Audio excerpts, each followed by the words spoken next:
No silly intro this time, folks. We've actually got serious stuff to talk about. Unfortunately. Yo. How y'all doing?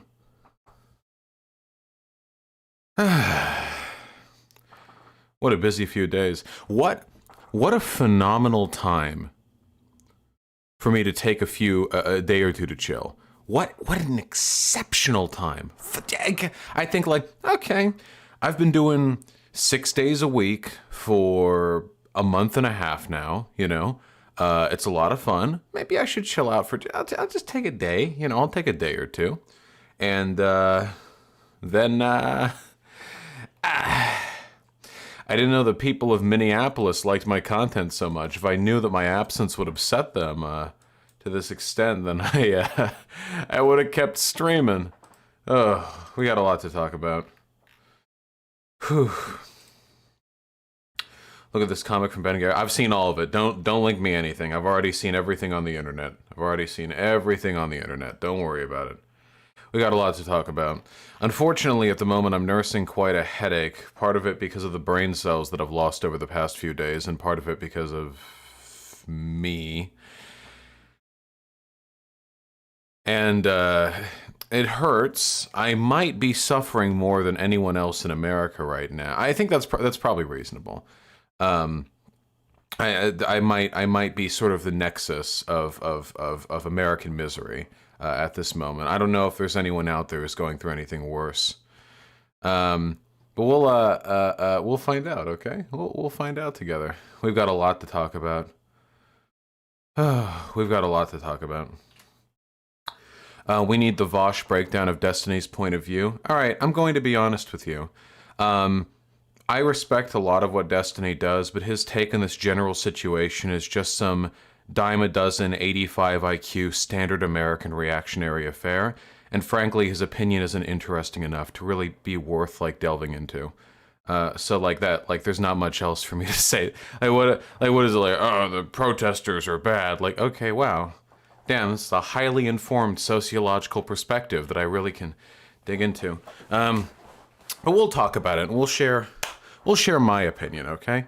Because I think that my opinion, hey, listen, let me tell you folks, best opinion out there. We got a lot to talk about. Whew. Plus he's white. Of course. Lest we not forget. Did I see J-Rig calling you out? Yeah, of course. Also, he wasn't really calling me out. It was more like a humorous reference that I appreciated and responded to with a funny tweet of my own. You know, that's my engagement. Calling me out kind of implies a degree of antagonism. I don't know if that's necessarily warranted here. Whew.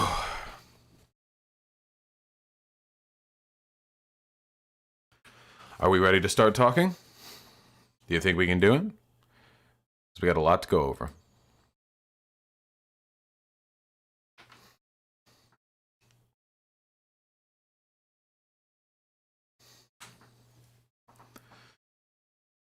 Some people seem to think you made the tweet before J-Reg's video. Good.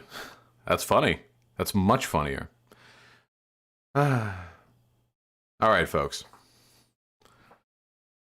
How do we start this?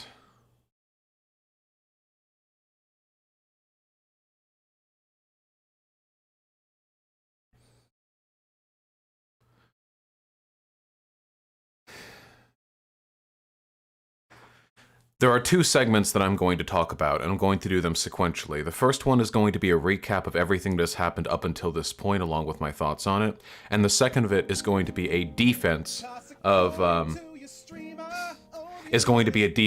rioters, or I guess an explanation of their behavior and my reasoning as to why condemning them is worthless. We're going to go over everything that's happened, everything that I consider relevant, my general thoughts on it, and the way in which I believe it relates to revolutionary theory of, you know, I guess the general practice of being a cool-ass socialist, okay?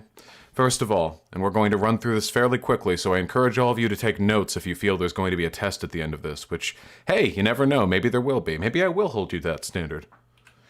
First off, where it all began.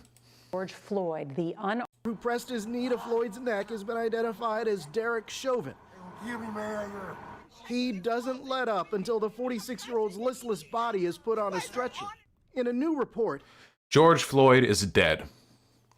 George Floyd is a black fellow who, after having the cops called on him during an accusation of counterfeit, police officers showed up and one of them pressed his knee on the back of George Floyd's neck until George Floyd died.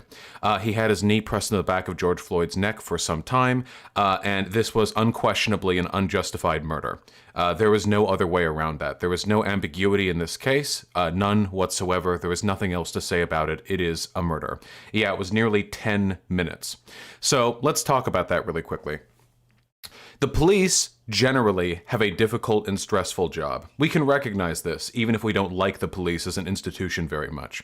There's a reason why one of the higher orders of police conduct is to try and come home in one piece at the end of the night. There are a lot of stressful situations you find yourself in. And for that reason, I'm willing to accept there is a degree of lenience that I'm going to lend police officers when it comes to misbehavior with regards to the necessary escalation of force. I recognize that if that's your job, sometimes tensions can ratchet up to a point where you do make hasty decisions.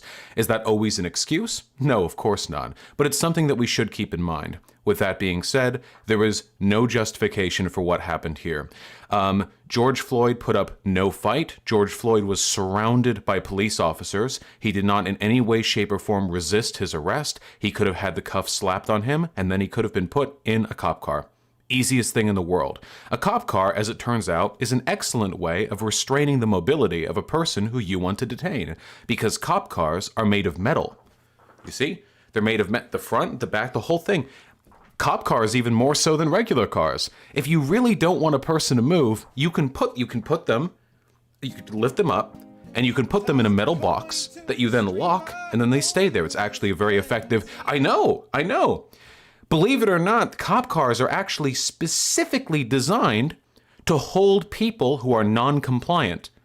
In all the years that I have, followed on politics online, I have never seen a person break out of a cop car. The windows are bulletproof and latticed with metal wire. The doors are reinforced. They are not easy to break out of without a weapon of some kind. So as it turns out, if your goal was to detain George Floyd, you would pick him up and you would put him... No, the windows aren't always bulletproof, but they're shatterproof. You can't just punch through them the way you can a regular window. My apologies. Not that you shouldn't try anything. But of course, the purpose wasn't to detain George Floyd. It was a power trip. There's no other explanation for that sort of behavior. There's literally no reason, no justification, no explanation, no excuse for a cop to engage in this behavior. And it was murder. It wasn't just murder. It was people grouping up on a murder. Here's a fun little meme that we can look up. See, we can all appreciate this. Look at this funny meme that we're looking at right now. And I think it really does speak to the broader problem with police. The issue isn't so much the cop that does the bad thing. That's not really the main issue. The main issue is the systemic problem. The main issue is the inability for the system to meaningfully critique or address misbehavior on the part of its officers. 4 men were involved in this murder. That's 1 man to do the killing, and 3 men to stand there and watch and not care. Bad cop, good cop. I don't really see much of a difference. Derek Chauvin, the person who executed George Floyd with his knee, was no stranger to police misconduct. 18 previous complaints against him, 2 of which, mind you, 2 of which were open firing on civilians. Now, I've actually interacted with a fair number of police in my life, in large part because the high school that I went to had a pretty robust police student, resource officer relationship. I talk with police from time to time. I'm getting from class to class. I see a cop in the hallway, whatever. I'm going to talk. I don't care. And now it is my impression. It is my understanding. Firing your gun as a cop is a big deal. Like a big deal. You write down where those bullets go. You don't just like, oh yeah, we're rolling through the hood. Oh, hey, watch out. All right, Next time you'll watch out. And then you just go rolling on. No, it's a serious issue. It's a serious fucking problem for a cop to fire off a weapon. I mean, this is something that gets tracked bureaucratically. This is something that has to be addressed. Every single time you fire a gun, you're potentially taking another person's life. You're invoking the greatest degree of individual violent expression you are capable as a cop of engaging in. I guess nowadays cops have tanks, so, you know, maybe that's going to ratchet up pretty soon, but yeah. The cops that I talked to in my high school, most of them had never fired a shot at another person in their entire career. Not once in their entire career. Never happened. They'd fire down at the range, you know. They'd practice at the station, in case one day they did have to shoot. They'd never fired at another human being. This motherfucker didn't need no practice range. He gets lots of practice out there on the field. 18 prior complaints filed against him with the Minneapolis Police Department's internal affairs, according to the police department. Let me tell you, what exactly is the point of being able to file complaints against a police officer if they lead to nothing? If 18 of them can pile up and that fucker's still in the force? Can you explain to me what the meaningful purpose of them is at that point? Like, why? Is it fun? You know, it's you know the joke, right? Like The Office, where you have the complaints like slip that you put the paper in and it leads to a paper shredder. Yeah, I think about that. Chauvin was not the only officer at the scene that day with a history of complaints against him. Former officer I'm gonna fuck this name up. Tao Thao had 6 complaints filed with internal affairs, one of which was still open. The other 5 had been complained without discipline. Imagine being George Floyd. You're accused of counterfeiting, and then 4 cops roll up, and they're some of the worst motherfuckers on the force. Can you imagine? Just fucking imagine that, dude. You're just driving around the neighborhood. You do a rolling stop at a stop sign. A cop pulls you over, like, hey, you know, oh shit, I should have stopped fully. Like, okay, whatever. I'll take my $50 ticket. And then, like, the 4 fucking thugs, the squad gets together. The fucking cop thugs, the gang, rolls out of the car with their fucking batons ratcheting against their palms. You know, like, fuck. That fucking sucks. Derek Chauvin wasn't the only person, though, that had been participating in a long-standing pattern of abuse, because the Minneapolis Police Department actually has a pretty long history of... I mean, I don't even need to narrate it, baby. Hey, why don't we listen to this? Check it out. Between October 31st, 2016 and October 12th of this year, the Minneapolis Police Department recorded about 50,950 stops in the database, an average of 147 a day. Black people, including African American and people of East African descent, make up 18% of the population in Minneapolis, and 40% of the stops included in MPD's dashboard. What's that? Despite making up only 18% of the Minneapolis population, black people make up 40% of the stops, including that. Yeah, I don't know. When it comes to investigative stops, which theoretically require a reasonable suspicion of misconduct, black people were stopped more than twice as often as whites. In instances where a person was searched, 62% were black. 18% of the population, 62%. In vehicle searches, 63% of people whose cars searched were black, 44% of those stopped for moving violations, and 53% of those stopped for equipment violations were black. 51% of the people on the receiving end of citations were black, and 57% of the people booked as part of an arrest were black. Now, a reasonable person with some degree of criminological education can look at this and see this is a pretty clear evidence of bias. I'll post this link in the chat if you guys want to review it yourself, because there's plenty of juicy data to go over there. But here, I ask you to ponder something. Really think about it for a second, okay? Really give it a think, okay? Give it a thonk right up here. Even if you were of the opinion that black people got these disproportionate arrest rates because they committed more crime, and judging from the national statistics, they probably do commit more crime in Minneapolis as well due to a wide variety of socioeconomic factors, do you really think black people are 3 times as bad at driving as white people? Is there data on that you could pull up on me? That's kind of like the bias breaker right there, isn't it?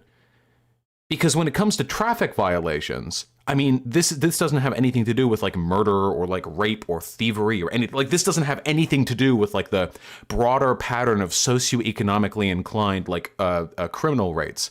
This is just driving skill. So Are black people that much worse at driving than white people? Or maybe does that indicate the bias doesn't actually have anything to do with a distinctive behavior on the part of the black people in Minneapolis? I guess the white people have the driving gene, you see. The skull ridges, they're very good. I don't know. Driving while black, baby. The sassy gene, exactly. Now, I want to be perfectly clear about something, okay? We're about to dive in deep to what went wrong after the murder of Floyd. But let me be clear. If after the murder of Floyd, all those cops had been fired, the cop who had done the murder was immediately arrested, and the higher-ups of the city, the mayor, the police chief, the district attorney, had all unilaterally condemned multilaterally condemned what that cop had done, I don't think anything would have happened. I don't think anything would have happened. I don't think there would have been any riots.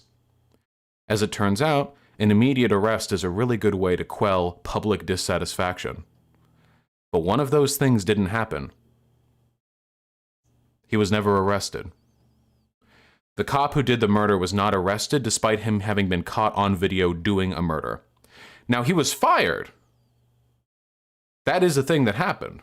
I know, guys, we're doing this chronologically. Quit fucking spoiling the chat with future info. Holy shit, I have all the info in front of me. Shh. We're getting to it. Jesus Christ, you guys. Spoilers. Holy fuck, this is a narrative. Now, the 4 police officers involved in the arrest of George Floyd were fired, but that's not very much. You know, personally, my humble opinion here, when somebody murders a guy and 3 people let it happen, I'm not really looking for them to be fired. I'm looking for them to be arrested and to spend the rest of their lives in jail. That's what I'm personally, that's what I'm looking for. That's the spicy meal that I'm looking for, you know? But that's not what we got. They weren't arrested, in spite of the fact that I think what we've been presented here was more than sufficient to warrant an arrest. Now, mind you, the district attorney for Minneapolis said they were immediately conducting an investigation, and the police chief condemned the behavior of those cops and immediately fired them, and the mayor condemned the behavior of those 4 cops, but nobody arrested them. That's a little weird. I mean, between the mayor, the district attorney, and the police chief, I'm pretty sure the 3 of them have enough power between them to manage the arrest of a person who was filmed killing a guy. But it didn't happen. And the reason why it didn't happen is because the police are a gang. The police are a gang and they take after their own. And to engage in the arrest of one of their people for engaging in misbehavior is to implicitly warn everyone else on that force that the same thing could happen to them. And ugly things happen when police forces turn against their own city, especially since conservatives, up to and including our president, will always take the side of a police force over a city government that seems to be condemning the behavior of one of the police officers. It can be a very tricky political situation. But hey, as it turns out, one arrest might have prevented a riot. And we've almost gotten to that riot too, because the riots didn't break out immediately. As a funny aside, how would your hair fare in a riot? Amy Klobuchar has called for the prosecution of the Minneapolis cops, seeing as how she's one of the people who's being considered for the vice presidency, except, oh no. Amy Klobuchar was one of the people who declined to bring charges against the officers who killed George Floyd. The man who killed George Floyd was one of the people she did not bring charges against. You can't make this shit up, folks. She literally let that man walk. So yeah, a little bit of cope right now. Just a little something. You know what happens? You let a cop get away with a few dozen maybe acts of misconduct, and oh my God, they killed someone. Whew, whew. I never could have guessed. Oh no. An extremely abusive police officer in a district with a historical tendency towards systemic racism? Murdering a black guy? Oh. I couldn't have known. Well, hopefully that's the end of any chance that Klobuchar has at making it as VP, because this is electoral fucking poison. And I think that's great. I think that's phenomenal, you know? Really let it circle around. Because, you know, Amy Klobuchar,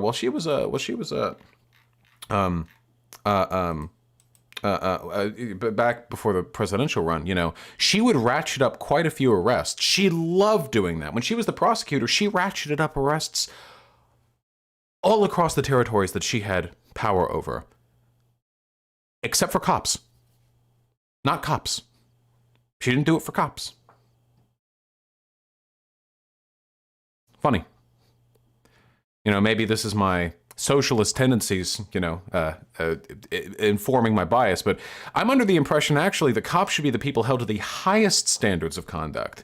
Maybe that's an old-fashioned idea. I know people don't tend to believe in that anymore, but personally, when I think that we designate a group of people as the elite defenders of law and order in a society, and we give them the power to unilaterally enact justice as they see fit, while giving them severe legal exemptions that essentially allow them to get away with murder as long as there's enough, you know, wiggle room with regards to culpability, I think if we give them all that, maybe we could just hold them a little bit higher, to a little higher standard, maybe? Possibly, perhaps, maybe, just slightly, you know? This isn't even an ACAB take. This is just a very, very simple, like, maybe this would make society better take, you know? Maybe, possibly. Very slightly. I don't know. Just a suggestion. Well, as it turns out, having a black man murdered on camera and then having the person who did it not be arrested leads to,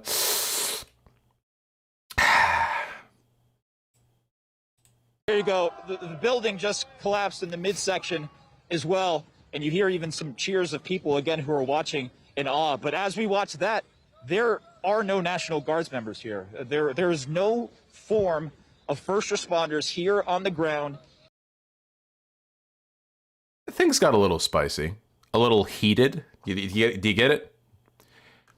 The riots erupted, and they are pretty severe ones at that. I watched some of it on stream last night. We watched some of the live camera footage. Some of those streams were getting over 100,000 views. People on the ground, you see the buildings lighting up. People were shooting off fireworks. It was pretty wild. Pretty fucking wild. And this is what people are upset about now. Now, a lot of people who have never in their life spoken up about systemic racial injustice are suddenly very concerned about a few buildings being lit up. And we've got to talk about that. So I'm not going to extensively defend the rioters in this section because that is for a later section, and I think I can make separate arguments in both points. I am only going to say this for now. Rioting is a natural sociological outcome to certain material conditions. Rioters have been around for as long as human civilization has been around, and they exist only under circumstances where things are dire enough for those people to feel rioting is the only way they can express their discontent. If you have a problem with rioting, and I think you should because rioting is not a great thing to have happen, you should target the conditions that cause the rioting, not the rioters. To blame the rioters, to blame people who are responding inevitably to certain social conditions, would be every bit as sensical to blame the victim of abuse for lashing out at the person who had abused them. It doesn't make sense. Your priorities are misdirected. I'm going to expand on that soon. We shouldn't be happy about riots, though.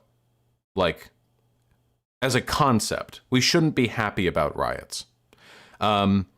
Now, there are parts to riots, there are components of riots that I think people are unaware of for the large part. When people think of riots, they think like, people are going crazy, people are out in the street, they're just blowing shit up, they're just burning shit, everyone's dying. That tends not to be the case. Riots tend to lead, with some exceptions, like for example, the LA riots were very bad. With some exceptions, riots tend to be largely directed against property, not against people. And there are also moments of genuine, heartfelt humanity in riots that that you don't really get to see in other social conditions. Like here, stolen Target goods have been turned into a place for protests to get items/help. I assume they meant protesters. That is some wonderful audio. Let's cut that down a bit. Ain't that pretty?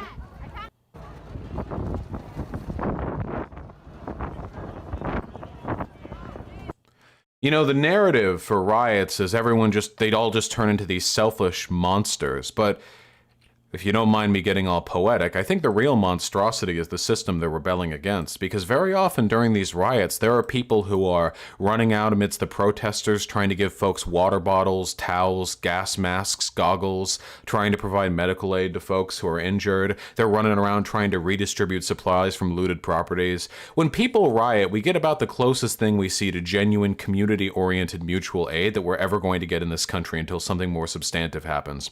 Because as it turns out, when the systems fail, it is possible for individuals to collectively replace those systems for a time. I mean, I don't think all those protesters could go about like growing the wheat to replace all the food that got burned down in Target or whatever. But at least in the meantime, like it's not as though civilization collapses. Its owners just change positions for a little bit, temporarily, and in a very specific part of the world. Just something that a lot of people forget. But just because that happens, and that does happen, that doesn't mean we should necessarily be supporting riots as a concept. Who invested his life savings into opening this sports bar, cleaning up. While our camera was there, looters came back to try to steal his safe. Right, trying to steal the safe. I don't know what we're gonna do. We worked so hard to get here. So hard. Today we found Riots are ultimately an expression of anger. They're not a directed military effort against a system. And while a lot of the anger directed by these protesters did indeed go towards the right places, I don't mind that Target being burnt up. The AutoZone, I don't really give a fuck. The precinct fucking deserved it.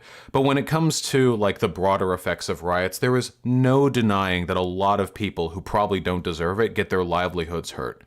That's just a fact of the matter. That's just a fact of the matter. And we have to recognize that, because if we don't, we come off looking like lunatics. We really do.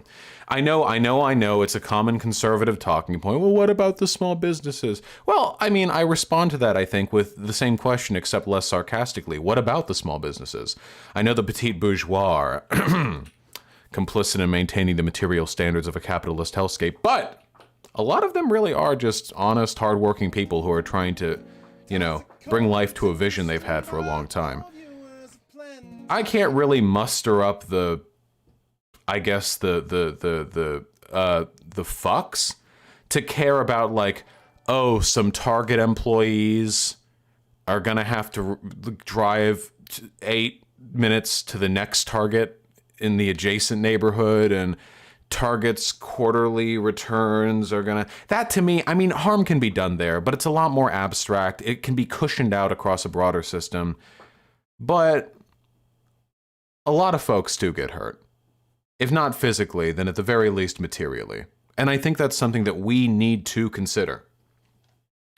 Now, with that being said, and I know I'm running through a lot of talking points here, but I appreciate you joining me on this escapade. With that being said, there is something that I want to share with you that's a little bit speculative. So far, everything I've said to you has been, to the best of my knowledge at least, completely factually correct.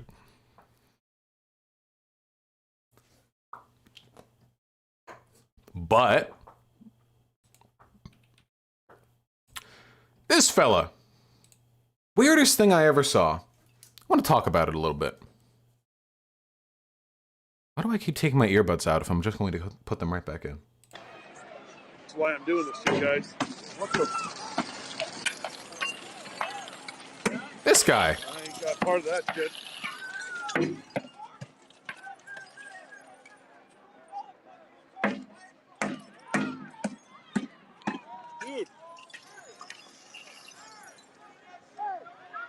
Oh, I zoomed in. I'll zoom out a little bit. Those cops will come for you if you're pulling that crap.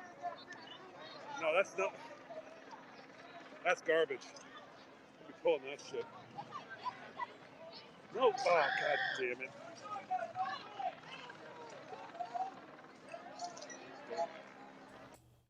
Now, you'll notice that, now this is very strange to me, okay? So we have this fella dressed in all black, has an umbrella on. That's I mean, you can see the sky, looks like a nice day, but they've got an umbrella, they're in all black from head to toe, and they have a gas mask on.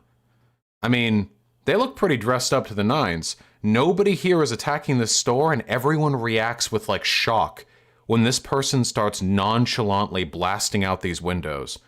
Doesn't really look that angry about it either. I mean, that person coming on down, like, I mean, I've seen rioters. Hey, rioters go pretty hard, my dude. I mean, they're rioting. That's kind of the point, right? Like, imagine being a rioter and you dress up to the nines in your fucking Antifa super soldier gear, and then you walk over to your local AutoZone and you're just like,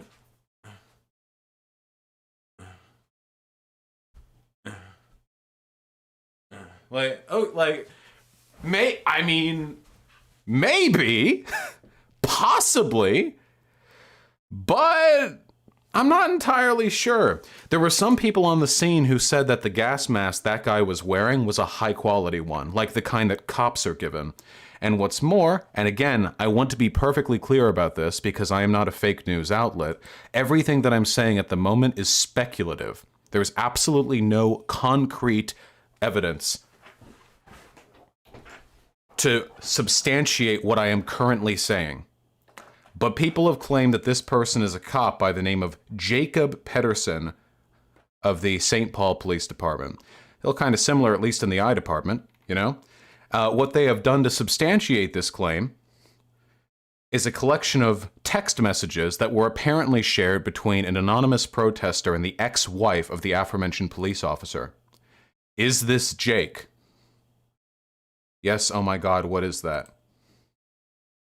I know his partner was working the fires, so if they're both already in MPLS, that's my gas mask, the gloves too, holy shit, I'm saking, he would be psychotic enough. The gas mask, his boots are tactical, he had 2 pairs, 90% sure it's the same person. Now, there is no way for me to independently verify this claim because I'm not a news outlet, and this remains speculative. And for that reason, I would encourage you all to be skeptical when it comes to this particular claim. But I do think it's important for us to reflect on the history of agent provocateurs when it comes to rioting. That is a very common tactic for cops to infiltrate everything from protesters, rioters, Antifa, everything, and make them folks look bad. We don't even need to look at historical precedent, and I promise you this has happened plenty of times in the past, during the civil rights protests, during the gay rights marches, even during the feminist, but it happens all the time. But even if there wasn't a historical precedent to this, I want you to, this is a totally new thing, I want you to reflect on the viability of this tactic. Think about it. So we've got a person here who is essentially unidentifiable, at least by appearance, by way of the full black garb and the gas mask and everything else, who initiates property destruction in a public sense in front of a live streamer in the middle of a crowd in a scenario where the police will be given greater credence, both socially and legally, to engage in violence against the protesters, the more the protesters themselves do to destroy property. It is a very effective strategy. It is so goddamn effective. I mean, sometimes police officers are given credence to open fire on crowds with rubber bullets after just a rock is thrown at the police. Do you know who that rock was thrown by? Can you tell? Is there video on exactly who the person who threw that rock was? Can you identify them? Do you know whether or not they're a cop? Can you figure it out? It's hard to know. As people who are concerned with the optics and the effectiveness of protests, we should keep in mind there is always a possibility that incendiary actions are being taken on the part of agent provocateurs with the deliberate intent of implicitly justifying increased countermeasures by the police. It's a very common tactic. Was the tactic applied here? Well, the police department has officially said that this is not Jacob Pedersen. So who are you going to trust?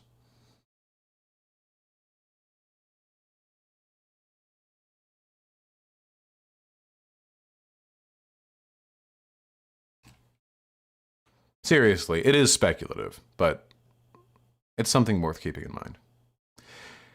The riots continue, and unfortunately, they draw national attention. I've seen a lot of crazy shit on Twitter over the past couple of days. Faith Goldie has been calling for a race war. The entire alt-right, I guess, circle online has been talking about how demographics is destiny and how black people just like burning stuff down, I guess. Like they have a fire gene. I don't know. But the worst of all that we've seen has been from a Mr. Donald J. Trump. And this might end up being the scariest part of all of this.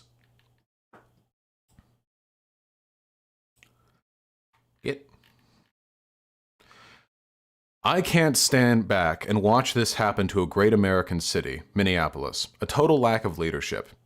Either the very weak radical left mayor, Jacob Frey, because the mayor is a Democrat, you see, get his act together and bring the city under control, or I will send in the National Guard and get the job done right. And then the follow-up tweet, for the first time in Twitter history. This tweet violated the Twitter rules about glorifying violence. However, Twitter has determined that it may be in the public's interest for the tweet to remain accessible. What could he have typed out that warrants such a response? These thugs are dishonoring the memory of George Floyd, and I won't let that happen. Just spoke to Governor Tim Walz and told him that the military is with him all the way. Any difficulty and we will assume control, but when the looting starts, the shooting starts. Thank you.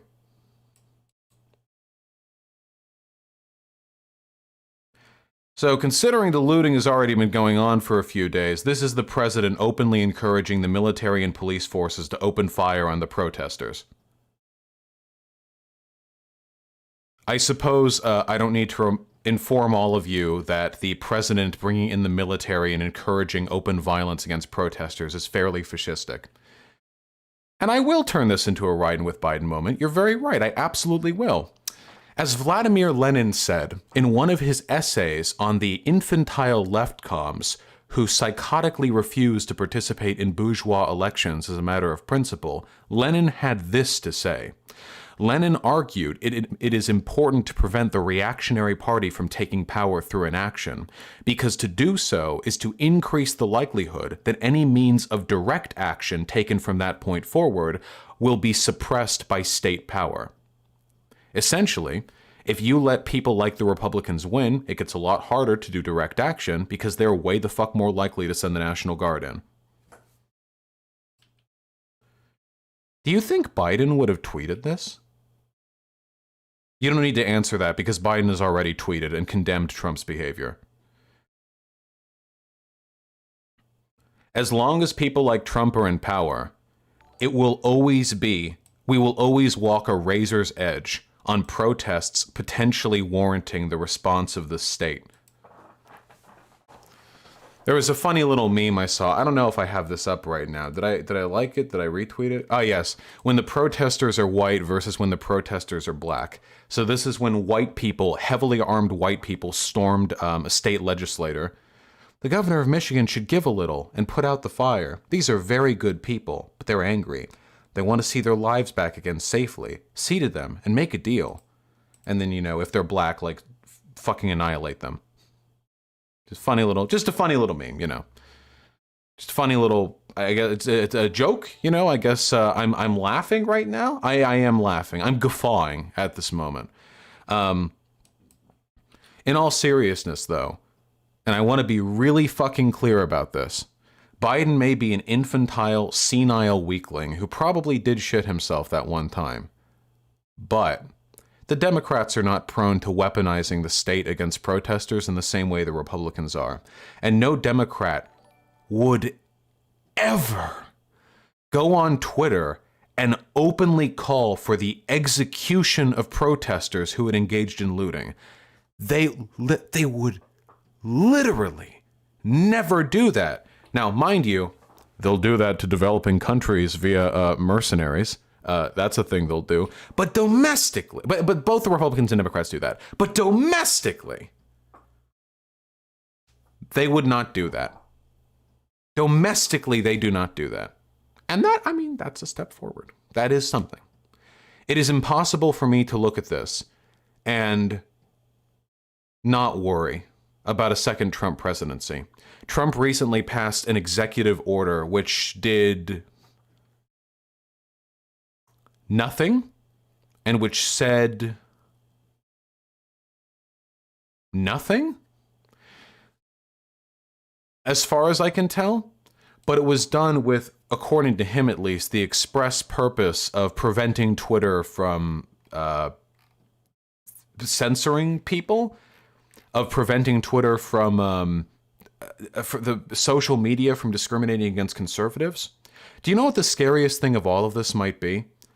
The protests might ultimately end up being irrelevant in the face of Donald Trump's efforts to repeal 230.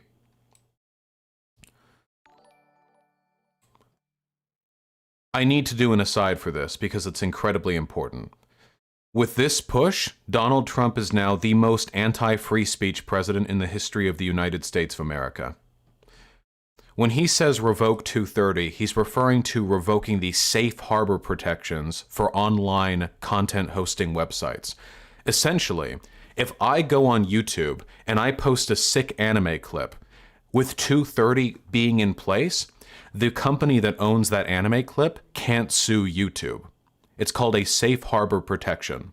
As long as YouTube, Twitter, Twitch, and everywhere else makes a good faith effort to remove copyrighted content from their platform, those sites can't be sued.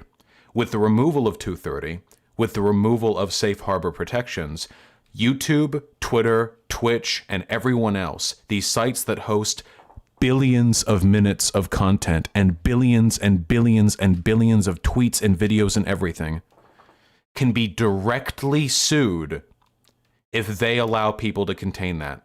It would be the end of online content hosting sites as we know it. It would be the death of the internet as we understand it. And it would ultimately be a destruction of free speech because it would prevent people from being able to meaningfully engage in content creation on these websites. In all the history of America, there has never been a more dire threat on the freedom of speech of the people in this country. And do you know why he's doing it? Because he's mad at Twitter. It's a personal beef. Revoking 230 has literally nothing to do with Twitter blocking one of his tweets because it violated their rules for glorifying violence. There's no relationship. Donald Trump's tweet has nothing to do whatsoever, nothing to do with copyright or safe harbor protections. So essentially he's saying, oh, Twitter, fuck you, huh? You're going to revoke my free speech? I'm going to destroy the laws that make it possible for your site to exist.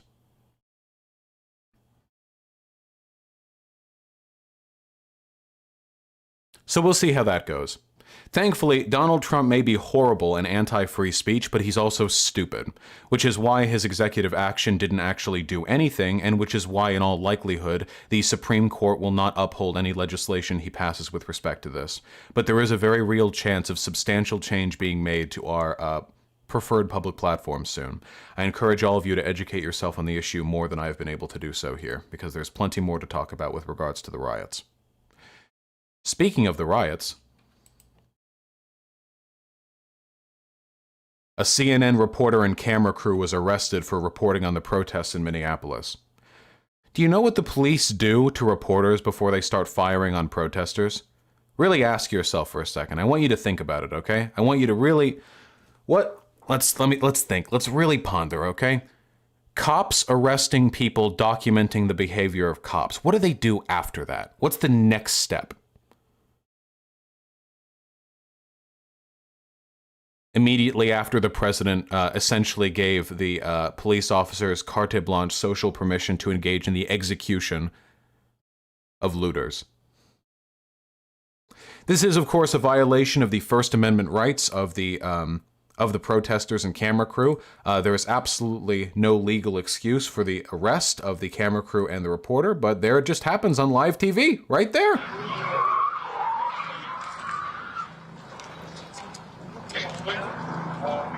If you're just tuning in, you are watching our correspondent, Omar Jimenez, being arrested by state police in Minnesota. We're not sure why our correspondent is being arrested. Ooh, that's a lot of guns back there. Wonder why they're getting rid of the cameras.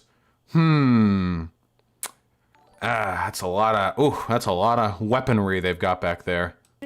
Hang on 1 second, Allison. Let's listen into what these officers are saying.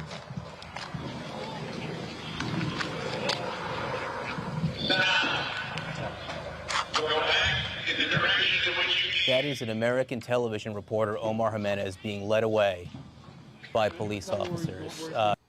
That's a cool country, cool freedom of speech, cool First Amendment rights, cool America. Really nice stuff. Fantastic, phenomenal, great time.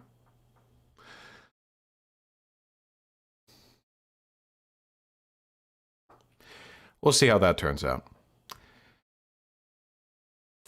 A lot of the protesters are going to die, in all likelihood. I don't see any other outcome to this. But most of those cops are probably going to be using rubber bullets. Of course, rubber bullets are not necessarily non-lethal if they're used in the wrong way. It turns out firing a rubber bullet directly into a person's eyes is still very capable of killing them. But, yeah, that is some worrisome stuff. I don't really know what else to say about that, really. I think all you guys can pretty logically extrapolate the outcome of what we're talking about right now. And I think a final, and I mean, 'cause we're almost caught up to the present time. I think a very important shout out, I guess, to the man of the hour. The reporter was released. Yeah, of course the reporter was released because there were no charges that could be brought back to him. See? The reporter is released because there was no legal reason to arrest him, but now they're out of the zone. That was a few hours that there was nobody reporting on that area. Of course they won't hold them there. Notice how he's behind the line? Notice how he's on the other side of the yellow line? They didn't actually want to arrest the guy, they just wanted to get the camera off the area for a little while. And they did. But, welcome back, my dude. I know a lot of people hate CNN, and fuck, who doesn't, right? But this tweet right here was done by the reporter himself, Omar, not by a CNN correspondence page or by the CNN Twitter page itself. And while I may hate CNN and I may hate the news sites in this country in general, I have a tremendous amount of respect for the actual on-the-ground reporters. A tremendous amount of respect. These people are usually very passionate about the news, very passionate about freedom of speech. Just because they work for an organization that doesn't give a fuck about those things does not mean they themselves are not heroes. And I'm serious about that. I do value the First Amendment. I do value freedom of speech very, very much. And I consider people who are out there on the front lines working to make sure people stay informed to be basically, yeah, heroes. Braver than the troops in every conceivable way. Unironically, obviously. With regards to that, there is, of course, we have to give a shout out to the man of the hour, the man, the myth, the legend, the most useless #1 followed person on Twitter, I think, still, Barack Obama. My statement on the death of George Floyd, which I think perfectly encapsulates the worthless liberalism inherent to the inability to inform systemic change. It's great. He has so much sympathy for George Floyd and for everyone else who sympathized with the death of George Floyd. Another friend, how do I do Obama's voice? And another friend of mine, he used the powerful song that went viral from 12-year-old Keedron Bryant to describe the frustrations he was feeling. You know, it's natural to wish for life to just get back to normal, as a pandemic and economic crisis upend everything around us. But we have to remember that for millions of Americans, being treated differently on account of race is, hey, you can make fun of Obama's voice if you want to. He doesn't even remotely have a fucking black voice. He's a very specific tone, candor to his voice, okay? It's a very, very, very specific voice. But we have to remember that for millions of Americans, while treated differently on account of race is tragically, painfully, maddeningly normal, whether it's while dealing with the healthcare system or interacting with the criminal justice system or jogging down the street or just watching birds in a park. That's the Amy Cooper situation right there, because the guy was a bird watcher, the black guy who was filming Amy Cooper.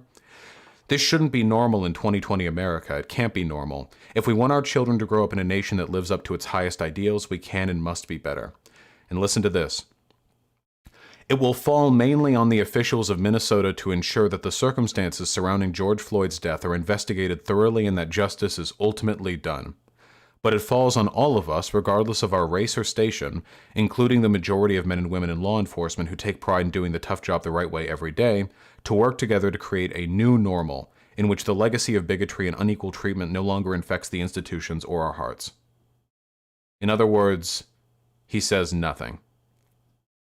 Absolutely nothing. He says nothing. He doesn't support the protesters. He doesn't specifically call for the arrest of the cop who engaged in that behavior. He doesn't condemn public officials. He doesn't condemn Trump for instigating or encouraging violence against those protesters. He doesn't say, hey, like, don't focus on the protesters, focus on what they're angry about. He says nothing. Just more empty, hopeless, more empty, like meaningless idealism that he can spit out in a vain attempt to come off as progressive. Nothing. It's nothing. It's nothing. Defined his entire presidency. It's incredible. His entire goddamn presidency. This is what he was. Meaningless platitudes. This is why we all hate Pete Buttigieg, by the way, because he reminds us of Obama. It's not just the voice, it's the way they talk. This affectation, this empty, facile, hope speech, that refers to nothing specific, that doesn't meaningfully challenge institutions, that wishes for a better tomorrow, but makes sure not to ruffle any feathers today. It's the worst type of political speak. It's abhorrent. According to none other than Alexandria Ocasio-Cortez, Vice is reporting that the Customs and Border Protection is sending Predator drones over the protests in Minneapolis. Whew, hope those aren't loaded. Woo! Predator drones circling over Minneapolis at 20,000 feet. Are Predator drones loaded or are they just surveillance? I'm actually not sure.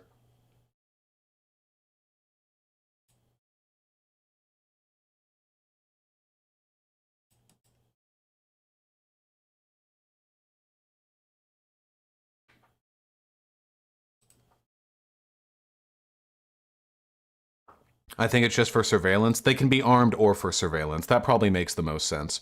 My guess is that they aren't armed. It would be absolutely ridiculous for them to start literally bombing the protesters. I don't think that's something that they're going to do. But it is nice to see drones being used for surveillance over protesters. Pretty wild stuff. UAV online.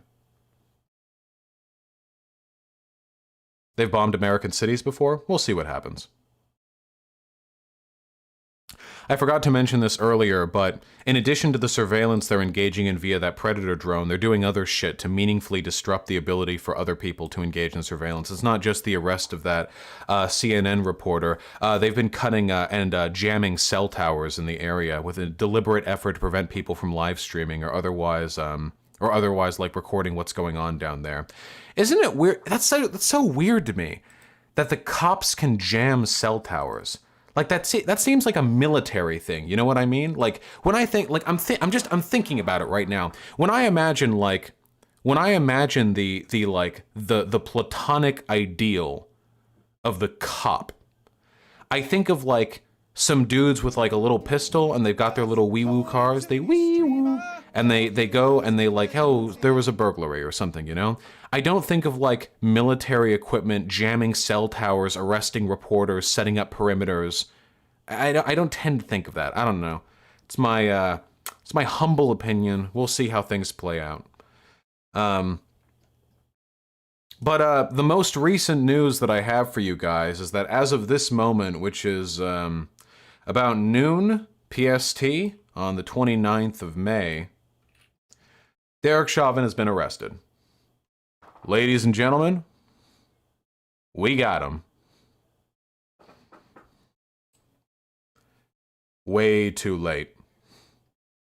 He's been charged with murder, which, great. But it's way too late.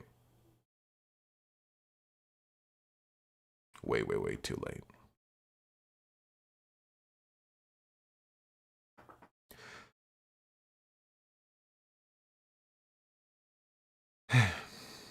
What about the other cops? I'm not sure if the other cops have. I don't know about the other cops. I only know. Only third-degree manslaughter? It wasn't even murder? I was told it was murder. Third-degree manslaughter. You know. Stomping on a person's neck until they die. You know, just an accident. Definitely not enough. Not enough and not soon enough either. Third-degree murder and manslaughter? What's the, here, third-degree murder. I know first and second. What is third degree? Can be defined as homicide committed with the intention of causing bodily harm, but not necessarily death. It can be a killing that results from indifference or negligence or recklessness. I don't accept this. I don't think this is acceptable. If you're a trained martial artist, can't you killing somebody be a first or second degree murder, like during a bar fight? Isn't there a law for that? Like, if you're familiar enough with your capacity to commit violence, if you're above the average citizen with regards to how much you know you can hurt a person, and you kill a person like on accident, it's not manslaughter. That's a myth? I'm pretty sure that's true. He would charge with murder. Which murder was it? Third degree murder, I don't think would be enough. I think second degree murder. Yeah, that's the link that I was looking at. But what's the...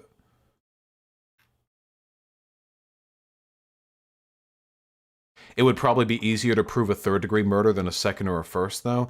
Yeah, that's true. One of the issues that we had with the George Zimmerman case is that George Zimmerman was overcharged. He should have been charged with manslaughter. That's the reason why George Zimmerman got off. He was overcharged. It wasn't possible to meet the degree of like scrutiny necessary to secure that conviction. Overcharging isn't like good. It's a bad meme. Third degree murder and manslaughter. Yeah. We can't even get away with second degree?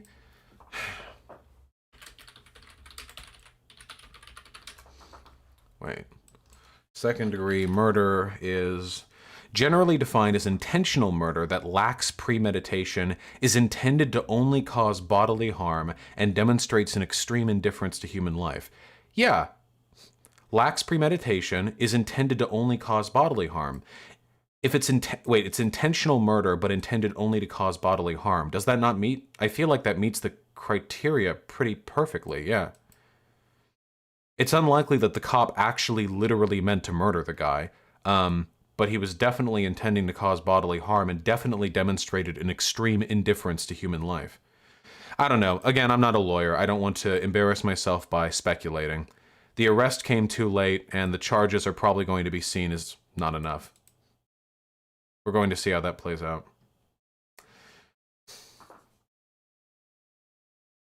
Call up Bastia? Yeah, we'll call legal. I don't know if I have that kind of clout. Anyway, we can end this segment on Ben Garrison having the only good take that he's had probably in the past 5 years. There we go. Thank you, Ben Garrison. We salute our troops. As always, you provide a mixed bag of entertainment and abject existential horror.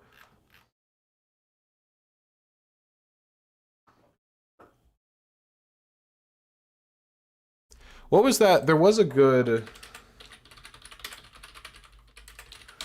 The Ben Garrison Authority Man comic was always pretty good, I think. This was Ben Garrison. This was back when he was a libertarian kind of dude, and not like a lunatic fucking like Trump simp, you know? Like, take this average dipshit and give him a badge and he turns into Authority Man, you know, and like back in the day, you know? I mean, I'm a libertarian socialist. Like, I do intersect. Some of my opinions intersect with more like, you know, I guess traditional American libertarians, even though they tend to be fucking economically illiterate. But,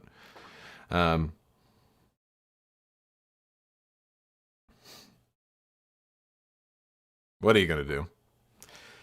All right, end segment. End.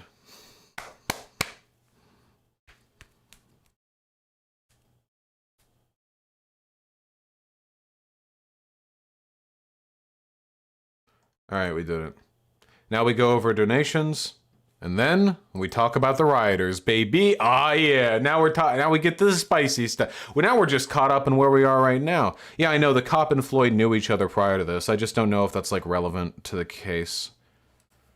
Unless you think they took the fall. Do you think the cop and George Floyd were like, hey, listen, we're going to meet up, okay? You're going to kill me. And hey, we both hate systemic racism, okay? You're going to kill me in an unjustified act of police brutality, and it's going to spark riots, and that's going to bring about change. I don't know how their previous association could be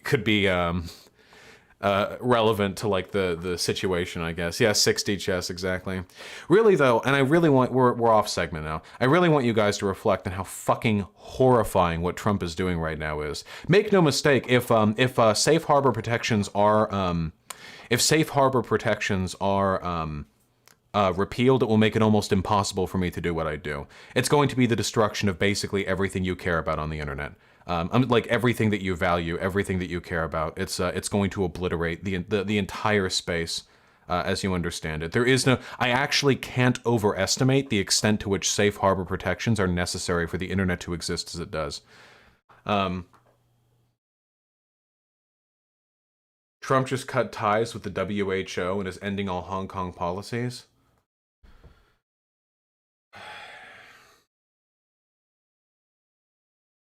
Guys, we have to get him out of office. We can't keep doing this. We can't do this for another 4 years.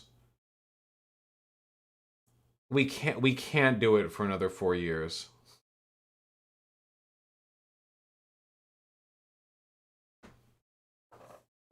What would you do if you were out of a job? I don't know. I'd probably just go find some wagey cagey to live in. I mean, I love doing what I'm doing right now.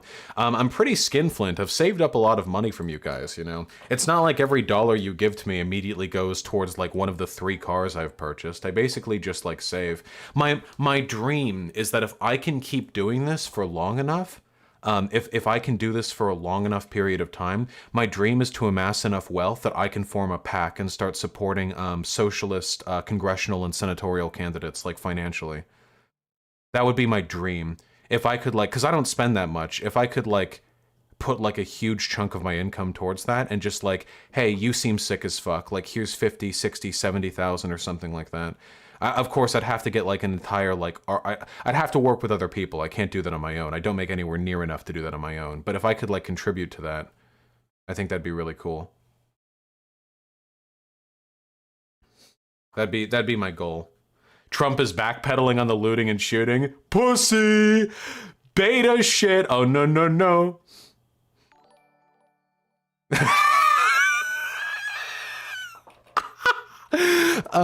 Looting leads to shooting, and that's why a man was shot and killed in Minneapolis on Wednesday night. Or look what happened to Louisville with 7 people shot. I don't want this to happen. That's what the expression put out last night means. Nah, you little fucking pussy. Everyone knows what you meant. You little fucking beta. Not even big enough balls to just be a full-on fucking fascist, dude. What a fucking beta male. I'm cringing over here. Does anyone else feel that right now? Does anyone, can anyone else feel their cheeks clenching? I'm cringing over here. I can't believe it.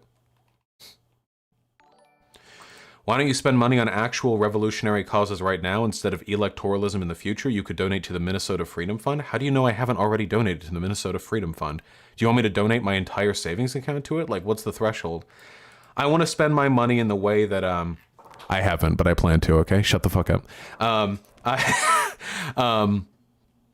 I want to spend like the money doing change that I care about. And right now, my main concern is that we don't spend anywhere near enough money or anywhere near enough time and energy like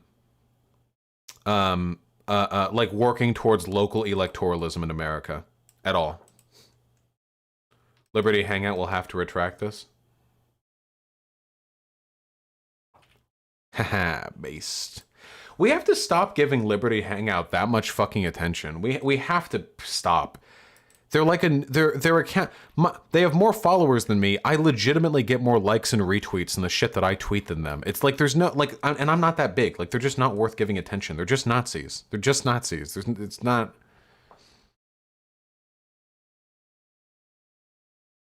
Biden is saying he's supports revoking 230 as well. That can't be true. Wait, is that true? That can't be true. Revoking safe harbor protections.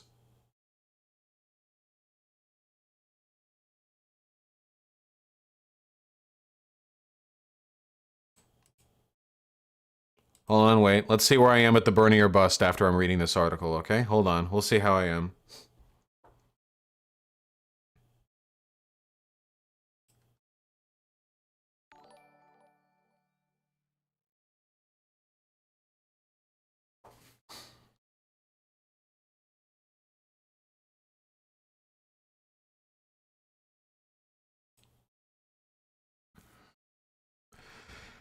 In a statement responding to the order, the campaign spokesperson said it will not be the position of any future Biden administration that the First Amendment means private companies must provide a venue for the amplification of the president's falsehoods.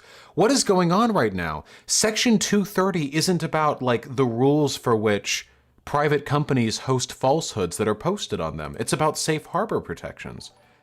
Why are they pretending that 230 has anything to do with that?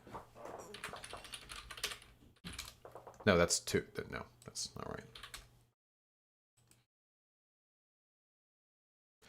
Section 230 of the Communications Decency Act, one of the most valuable tools for protecting freedom of expression and innovation on the internet.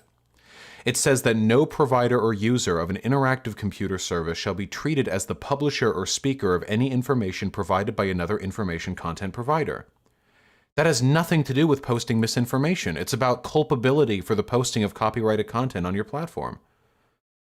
It is not, there's no, what's going on? Why would Biden lie about this? Trump lies about everything. Why would the Biden administration buy into this?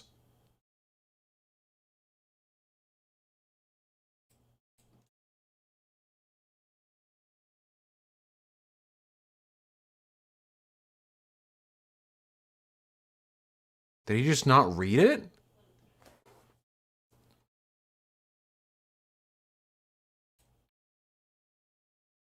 The former vice president maintains his position that the law should be revoked, and he would seek to propose legislation that would hold social media companies accountable for knowingly platforming falsehoods. That doesn't have anything to do with Section 230! What? These aren't relevant. Freeing internet service, internet hosting, media hosting companies from legal culpability for the posting of copyrighted content on their platform has nothing to do with truth or with allowing them to host untrue things. What?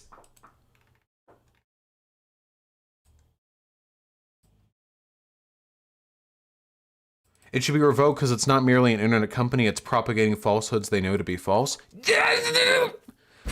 What does it have to do with... Well, I'm so confused.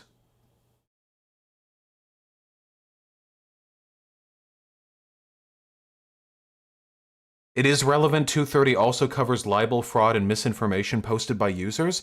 Yeah, but only insofar as it's not holding the media companies legally responsible for that which is posted there. You could have Section 230, but then also have a separate provision that that deals with misinformation. This is only about, do you really, guys, do you have any idea how bad it would be if Facebook, Twitter, and YouTube could be sued for allowing YouTube videos, tweets, or Facebook posts that are untrue to be posted on their platform? Can you imagine if I post out like, lol, blank person is a rapist pedophile, and then fucking YouTube gets sued for it?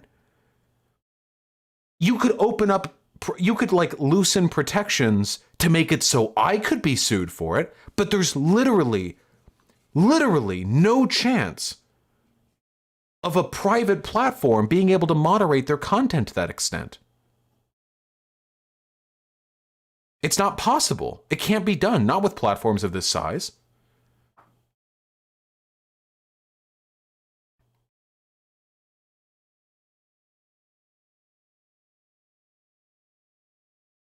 Geez, I don't really know what to do about this.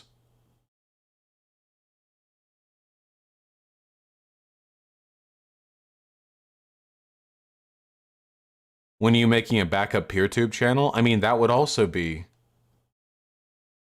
Free Nigel Farage, he got banned in YouTube chat? Email me. Watch as you play. The DNC didn't rig the voting machines to rat fuck Bernard. That's not what happened to Bernie Sanders. We don't need to be that conspiratorial.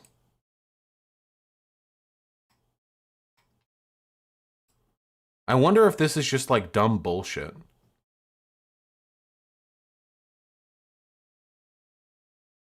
I wonder if, hold on. I'm pretty sure revoking 230 wouldn't make online platforms liable for copyright infringing content posted by users. I think that's covered by separate laws, like the Online Copyright Infringement Liability Limitation Act. Don't both of them work to create the safe harbor protections? Oh, is this true?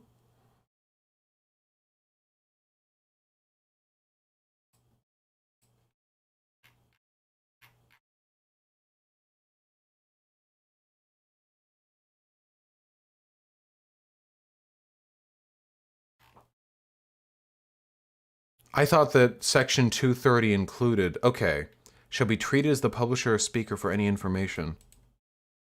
In other words, online intermediaries that host or republish speech are protected against a range of laws that might otherwise be used to hold them legally responsible for what others say or do. So, okay, these laws have overlap then. This is the Communications Decency Act, and this is the Online Copyright Infringement Liability Limitation Act. But they overlap, because both of them free these media hosting companies online from legal responsibility.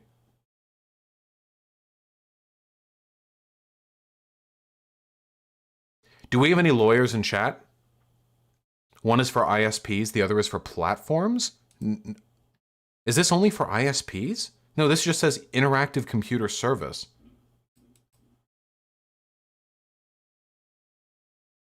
Do we have any lawyers in my community? Number 230 is for platforms? Well, that's what matters. Okay, yeah, this is for online service providers and internet service providers and other online intermediaries. Yeah, okay.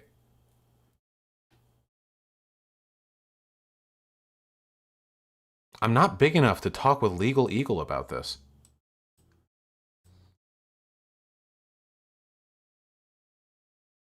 Section 230 was developed in response to a pair of lawsuits against internet service providers in the 1990s.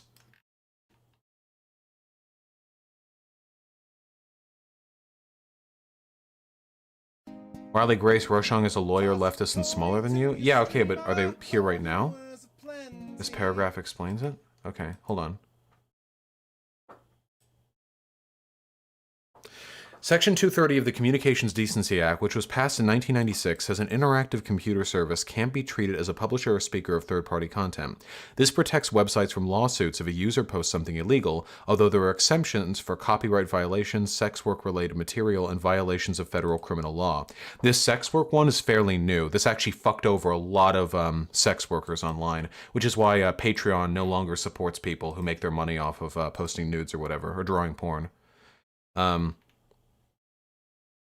It's increasingly controversial and frequently misinterpreted, however. Critics argue its broad protections let powerful companies ignore real harm to users.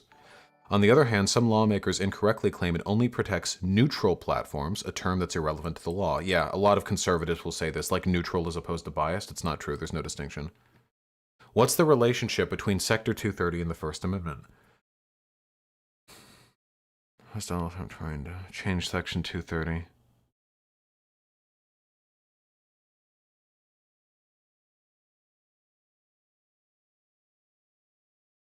In August 2019, Donald Trump reportedly drafted an executive order that would require the FCC to develop rules that could limit Section 230 protections. Met with confusion from regulators and legal experts, the White House seemed to lose interest in the order. What a fucking moron, dude. Every time Trump tries to do something, nobody knows how to react to it because he has no idea how to fucking work within our system. Thank God he's stupid.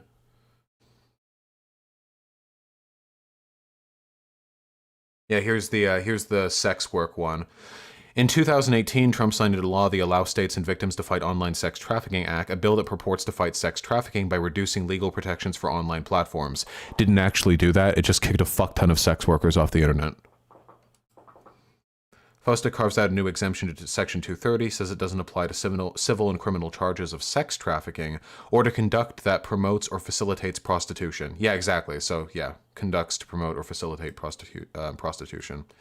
The rule applies retroactively to sites that violate it.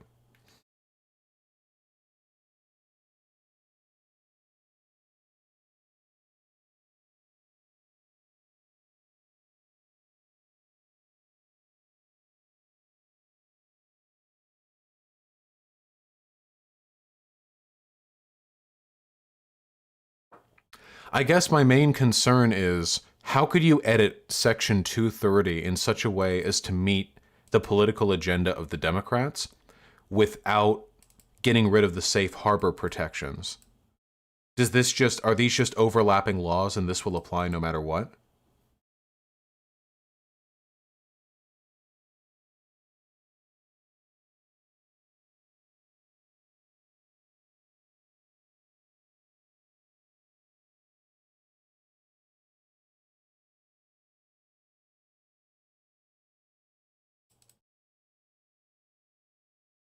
Knowledge of infringing material. The OSP must not have actual knowledge that it is hosting infringing material or be aware of facts or circumstances from which infringing activity is apparent. So what does online service provider include? Does that include only ISPs, or does that also include stuff like YouTube? Can be an ISP, an email provider, a news provider, an entertainment provider, a search engine. Okay, so this applies to everything. Okay, so safe harbor protections continue to exist even in the absence of Section 230. I guess my main curiosity then is, what is Section 230 protecting that isn't already being protected by the Online Copyright Infringement Liability Limitation Act? What a name. So that's good. Okay, I'm not as worried now. No provider or user of any interactive computer service shall be treated as the publisher or speaker of any information provided by another information content provider. But if that's the case, so if you're not being treated as the publisher, that means you're not legally culpable for the... Section 230 is more than copyright? Okay. So if copyright is still being protected by the DMCA, the Digital Millennium Copyright Act system, or legislation, and then we just have non-copyright stuff, what are we referring to with non-copyright stuff? Hate speech, misinformation, anything regarding the law? Yeah, so basically anything else, like anything that fits under the law that isn't actually relevant to copyright. Fuck, this is so interesting. Fuck, I wish I had known more about this when I did this section earlier. I feel kind of irresponsible now. I have to publish this section now as well. This section on the Section 230. Fuck, that's my bad. That was irresponsible of me.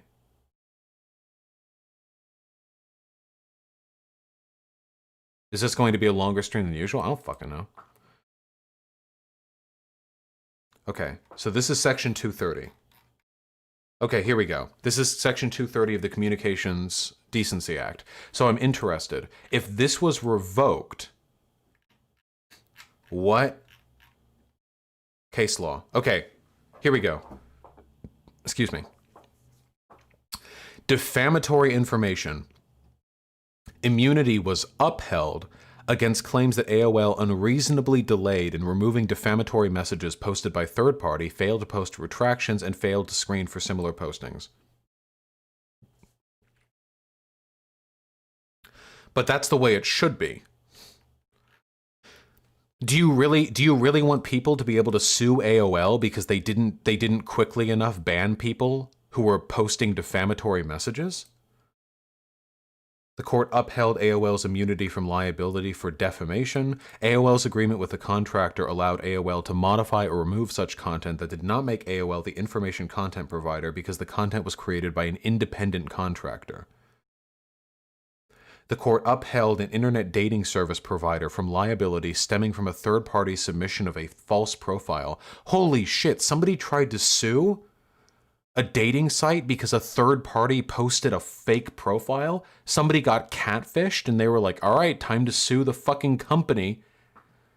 Is this really what we want to happen? Is this okay?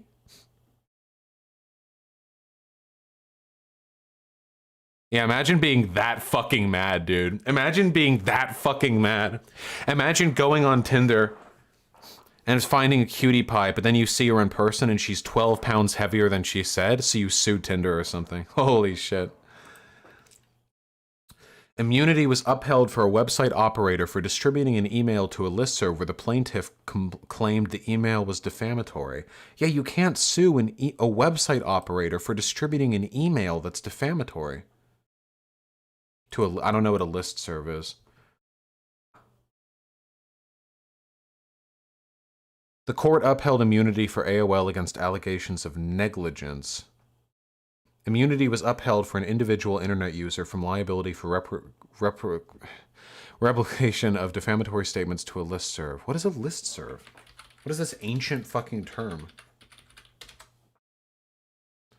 Email list management software, electronic mailing list. It's just a mailing list? Why not just call it a mailing list? It wasn't catfishing, it was the person whose identity was being stolen that sued.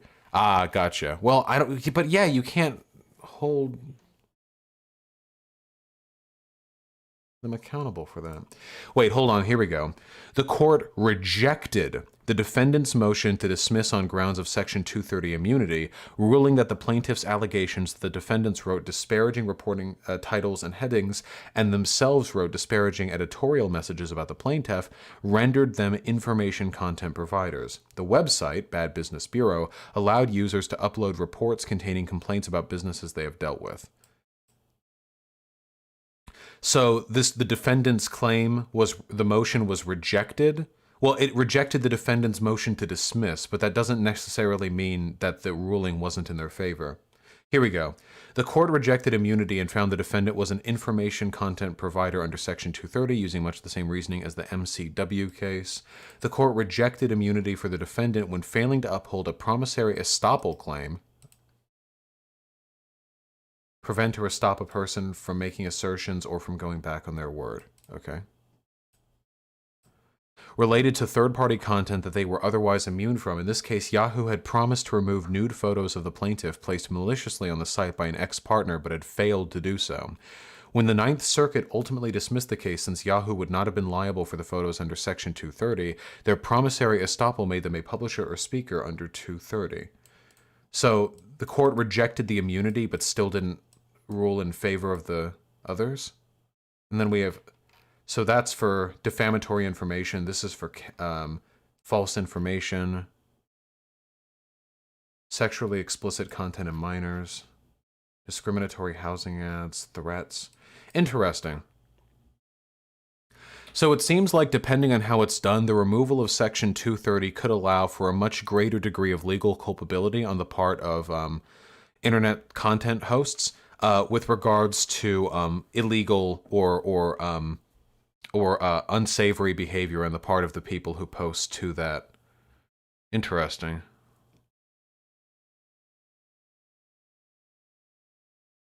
How do I feel about this? 99% of the time, I would say that this is incredibly dangerous.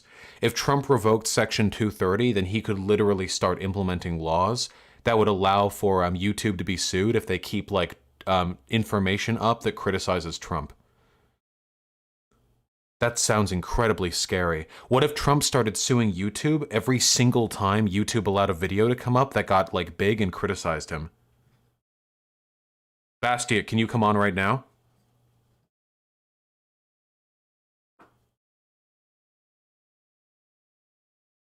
Sure, cool. Are you in the Discord?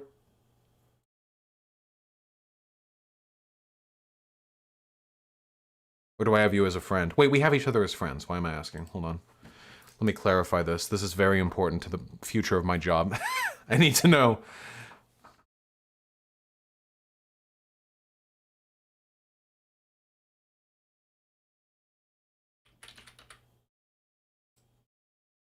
All right, I'm calling.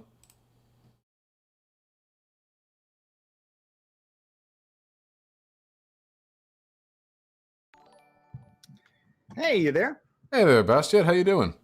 Doing pretty well. How are you doing today? Doing great. Lovely to hear your voice as always. Can I ask you a few questions? Yeah. I was actually just about to. I'm not sure if they're in here. I was just about to go for a run because I'm trying to beat my potato-shaped body into something worth. I've seen your tweets. Yeah, you're coming along. Thank you. And somebody by the name of Latoya Jones tweeted at me and said, "Can you make a surprise appearance on Vosh, having legal discussion over Section 230 repeal and overlapping laws?" So thank you, Latoya Jones, for the tip on that. Thank you, Latoya Jones. Yeah, I would. I'm going over this. I'm a little bit concerned about the future of my career, and I'm very interested in your opinion on some things. Yeah.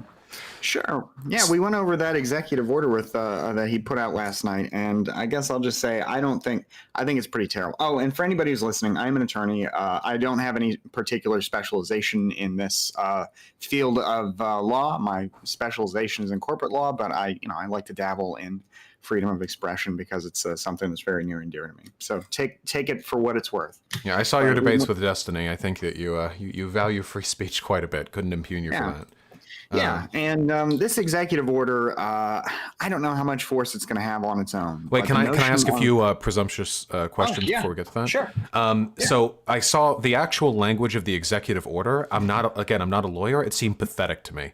It didn't actually outline anything in particular. It genuinely just seemed like a longer tweet.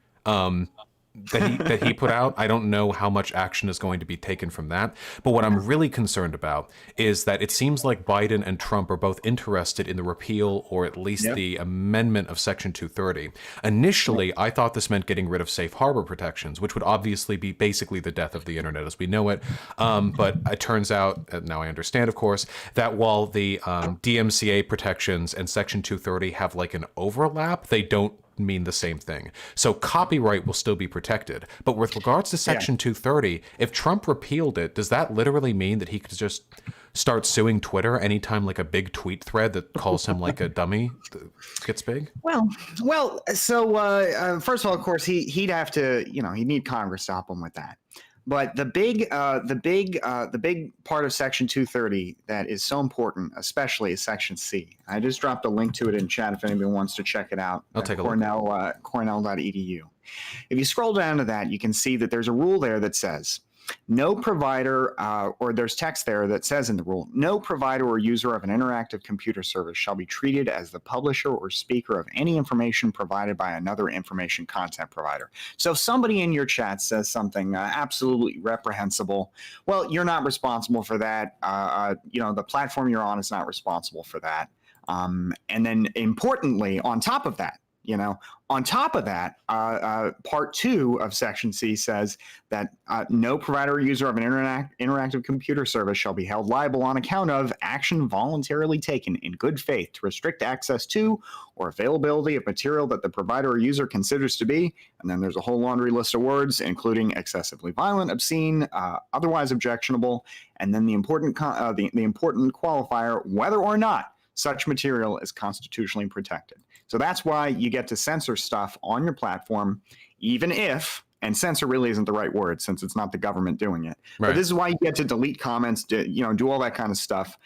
Even though if those comments stay up, that's still not liability for you. But, you nevertheless, as somebody managing a platform, have, to keep that platform viable, you moderate it somewhat because, if you've got an unpleasant platform where people are, for example, to go right away to the extremes, dropping anti-Semitic slurs all the time, well, if you kind of tolerate that on top of, any moral questions, most people probably just start to leave, So the rule recognizes that you have a right to moderate your platform, that it's an important thing to do to keep your platform viable, but it does protect you from liability for the things that other people say on your platform. So simultaneously, the removal of Section 230 would open everyone up to lawsuits, or everyone who could be held accountable for it at least, to lawsuits concerning the publication of content on their respective platforms. But it also means that it would be, without that, incredibly difficult to ban people otherwise. In a way, the only mechanism for removing content would be through through litigation, right? I don't know that it would. I don't know that it would keep you still from editing your platform. I guess it would depend on how it was done. But it would strip you of that important protection that comes with allowing other people to speak on your platform. And then, I guess at that point, you'd either have to get super quick on bans, or probably more likely, you just have to really start controlling who uses your platform. Well, I mean, because if you think about it, the point of the law, right, is to make it so that other people can participate on your platform and you don't have to vet every single thing they say because you're not responsible for it, right? So it's really important in that sense. And there's an important thing to think about here too. What President Trump is so upset about that Twitter did. What they did was they posted that little notice on his tweet about mail-in votes, right? Where they said, hey, get the facts on mail-in ballots, right? Well, they're certainly liable for the things that they say on their platform, right? Now, he'd still probably lose in any kind of lawsuit on that, because that's protected speech. It's not defamatory in any way. It's an obvious point of disagreement. But for him to get so outraged about it is a whole other issue. But in any event, what he's seeking through the repeal of Section 230 is basically, I think, to make it much more difficult to express views on the internet generally. So, yeah. So in a practical sense, what would happen if it was removed? I don't know how how a platform like YouTube survives if they're responsible for everything that's posted on their website. I mean, it just doesn't make sense. I mean, maybe they would transform, for example, I don't know how they could have people talk about politics on YouTube. It'd be fucking impossible. Yeah. Right. You could still probably have maybe they could cultivate their in-house content and have their kind of, I don't know, somebody like those big streamers are not streamers, big content creators who don't really, they just blow things up or, check out this meal I'm eating or whatever, I guess that kind of content would still have a home, but something that would be objectionable, something that might, something where people, discuss ideas that are the least bit controversial. I don't know. I don't know that they'd be willing to host that kind of stuff, given that they'd be liable for it. So you would agree, like, this is potentially horrifying if it actually. Yes. Do you think? Sorry. And it's worth remembering that as much as I want Joe Biden to win, Joe Biden has also expressed.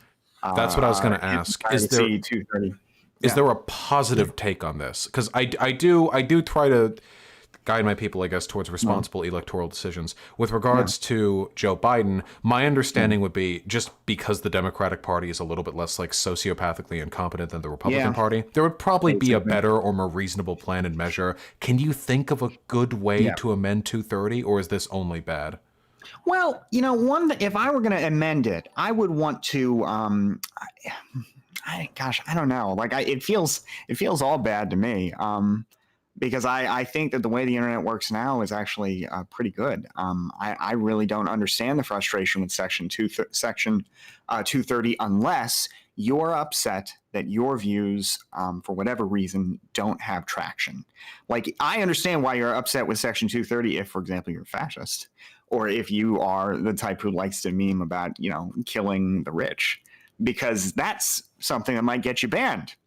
Pretty often, especially if you're like an Alex Jones. I understand why you're frustrated by the fact that these people can moderate your content, right? Even though they enjoy the protections of not being responsible for it in the first place. But it's worth thinking about. At the end of the day, I don't know how these platforms remain viable if they can't do that. If you can't drive off kooks and violent extremists from your platform, I think people just stop using your platform. Like, how do you raise advertising revenue, for example? And this is irrespective of what you think about the higher level. I imagine, like, you, for example, would have some issues with the fact that our media is driven by advertising dollars. But if you look at what it is today, where these platforms ultimately have to sell ads to make money, I mean, whoever is running these ads, they don't want to run. YouTube had a huge problem, I think, a couple of years ago when that whole demonetization crisis started. Oh, yeah. Because they were running ads over videos that were, pretty clearly racist. And so then they reacted in the opposite fashion, right? To avoid companies pulling their ads, which a lot of them did in large fashion, right? And I think some of that has cooled down, and they've got a little better with demonetization, I've heard. But I mean, that's the kind of overreaction I think you could expect, except on steroids, if 230 were ever seriously repealed. So you think 230 would lead to an immediate resurgence in extremist content, and then probably immediately after that a crackdown to prevent culpability or association? Probably. Yeah, I think people would just. I think you just stop making it so easy for people to participate on these platforms. comments pages. I mean, what value does that have? For example, if that threatens your ability to run advertising, maybe you have a rule against any. I mean, if you can't discriminate against certain kinds of political content, like you saw his executive order, where he's saying, yes, people are discriminating against different political opinions. Well, one way to avoid discriminating against certain political opinions is just to say no politics. That's Right? true. That's another way to do that. So it's I think it's just terrible. I don't really know who would want to have this unless they are already unable to get traction for their views. Like I get maybe somebody who has been banned everywhere except DLive. This would only help Nazis. They're the only people stupid enough to keep getting themselves banned off YouTube. Even the most radical lefties extend themselves basically to like ACAB and no farther. We're smart enough to stay on our platforms, but they're fucking insane.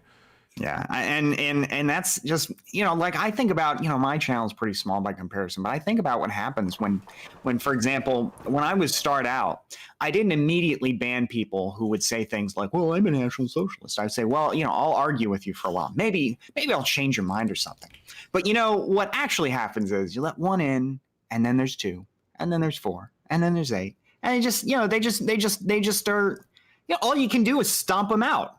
Or they ruin your platform. They drive normal people away, So it's if you can't moderate your platform, I think what you get is a few really large platforms that don't provide much in the way of participation at all. And I think the content that they have would be not particularly, not controversial at all, because why risk liability, right? Yeah, Jesus. Yeah, so I think it's really dangerous. I don't think the president is gonna be able to do it. But the thing with his executive order is, even though I think you're right that it doesn't provide much in the way of, I think you're right that there's probably only so much he can do here.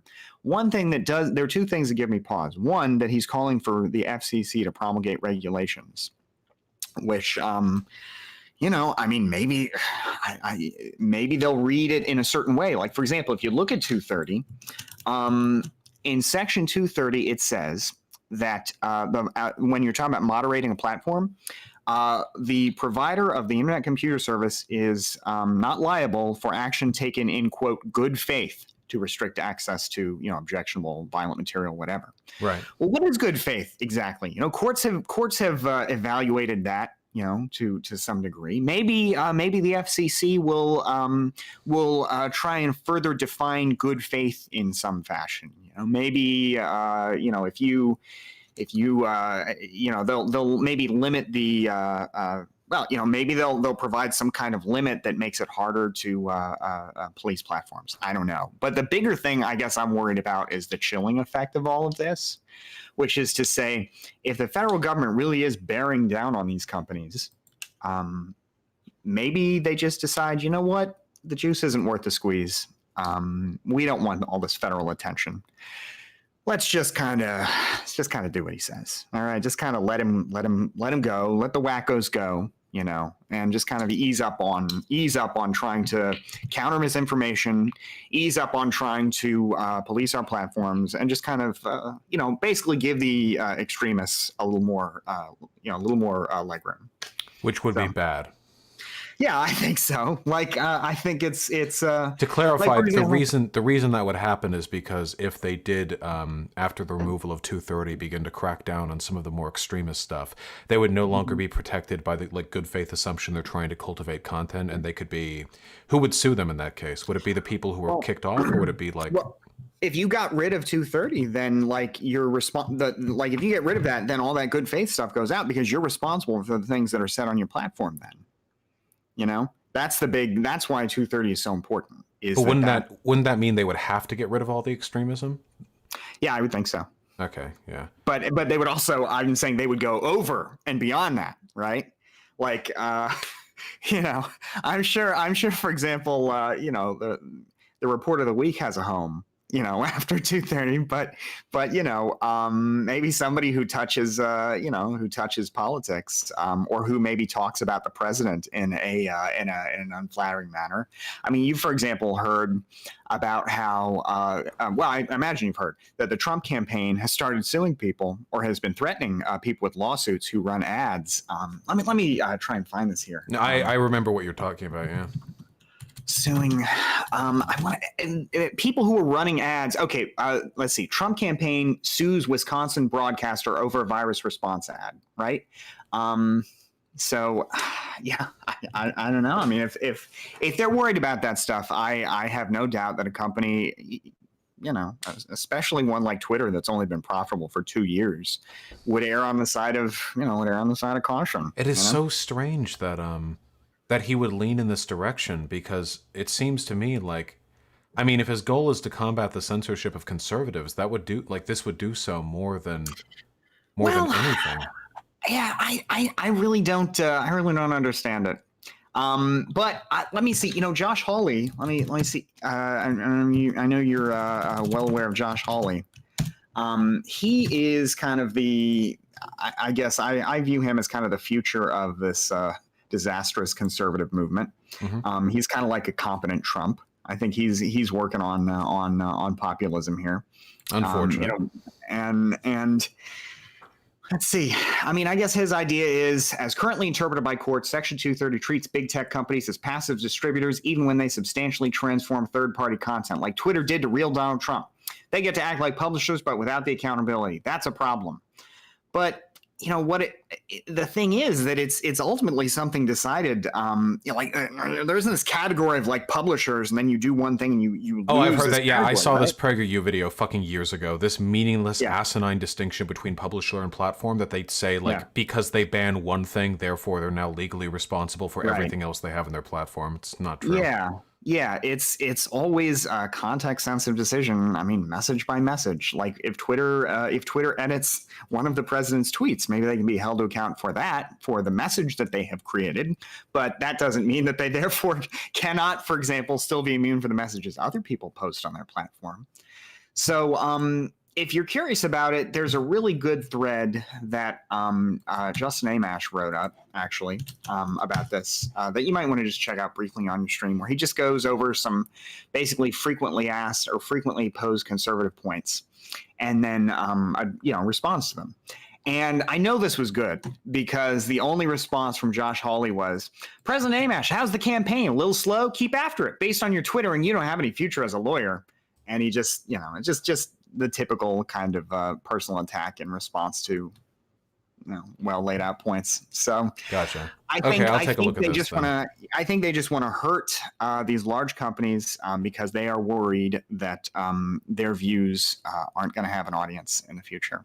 So essentially, what you're saying is, if you had to take a shot, a guess, you would say that this is probably because, with regards to acceptable advertisements on public platforms and the general state of the discourse, conservatism is never going to win out over more progressive or liberal thought on these platforms, because conservatives have a tendency to blow themselves up into Nazi hell. Be live. Yeah.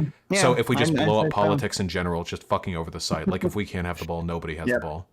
I think that's about the size of it. Yeah. That's great. Do you think Biden's doing the same thing on his end? I think that. Well, I'm really not sure about his. Let me see. I'm really not sure what his motivation is. Misinformation. That's what he keeps saying. That Zuckerberg and such can't keep allowing misinformation to spread on their platform. I get that, but like, isn't there a way to do that without repealing 230? There has to be a way to amend it slightly. Yeah, they're already able. Like what I guess what he's talking about, or what you're referencing here is, could they create some kind of affirmative duty to correct misinformation? But I can't, and maybe you can. I can't think of a way to do that doesn't require just the most subjective decision making. I absolutely agree that it's a good thing, for example, when the president posted last night looting and shooting, that Twitter finally said, hey, you know what? That actually is an incitement to violence. So we are going to, we're going to flag that as violence. And that, of course, is specifically, by the way, covered by 230, which includes among the content that you can restrict in good faith, that which is excessively violent. But Yeah, I mean, they can't do everything. Like, if you create this new obligation to correct misinformation, well, hey, I understand the good intent there, but how could you ever correct it all? I mean, it would be kind of a mini version of repealing the whole thing, I suppose. Yeah, because it feels like you can't create a legal standard, because if you say a platform is responsible for correcting all misinformation, that's fucking nobody could do that. That's not possible. But even then, like, do you start just letting them pick and choose? And if you do let them pick and choose what they think is worth amending or correcting, how do you incentivize them to do so if you don't have a definite threshold for performing with good standard to the expectation of removing misinformation? How do you? Yeah, it doesn't seem like there's a good way to do that. At least not in like a capitalist framework, I don't think. It's tough. Like, I think that yeah, I think it's tough because there's so much out there, and a lot of it is I guess it's subjective what you view to be what you view as misinformation. But I hate to say that, but I can't think of a way. I can't think of a way that I could put it in law and then enforce it in any kind of consistent fashion that wouldn't just result in some kind of a smaller version of all of the problems we discussed that you get if you repealed the whole thing, right? Yeah. Like, ultimately, if you're responsible for all of this stuff, then how can these companies survive? As rich and powerful as they are, I mean, maybe they can make it. But do you support what Jack did? What's that? Do you support what Jack did? Yeah, sure. I think you should be free to moderate your platform in that fashion. And I think also that to the extent he wants to post messages on his own platform in that sense, I think that's fine. The only difference is those messages are themselves not protected, because that's him creating content rather than allowing content, Yeah. So those messages, like if he had said something, defamatory about the president or something that was, false or fraudulent or whatever, that might be, he might have to answer for that. But Could I ask you one question? I know I'm keeping you from your run, Sure. but I'm curious. No, it's all good. Yeah. I think this is a Destiny meme, but I'm wondering, would you support, if it was possible, imagine like 10, 20 years down the line, we could create the political capital to do this, some kind of independent, bipartisan, state-funded, fact-checking team that had some limited degree of control over like the upper ends of most social media platforms, and they could executively decide, like, no, this advertisement cannot continue, this tweet has to be have a citation under it, like something like that, Well, it would be a violation I mean, it would hamper freedom of speech to an extent, but maybe the trade-off would be worth it. I'll say, I guess there's a few things to say about that. I'll start off by saying no, I would not, but you might have already known that. But let me kind of lay out a little bit more about it.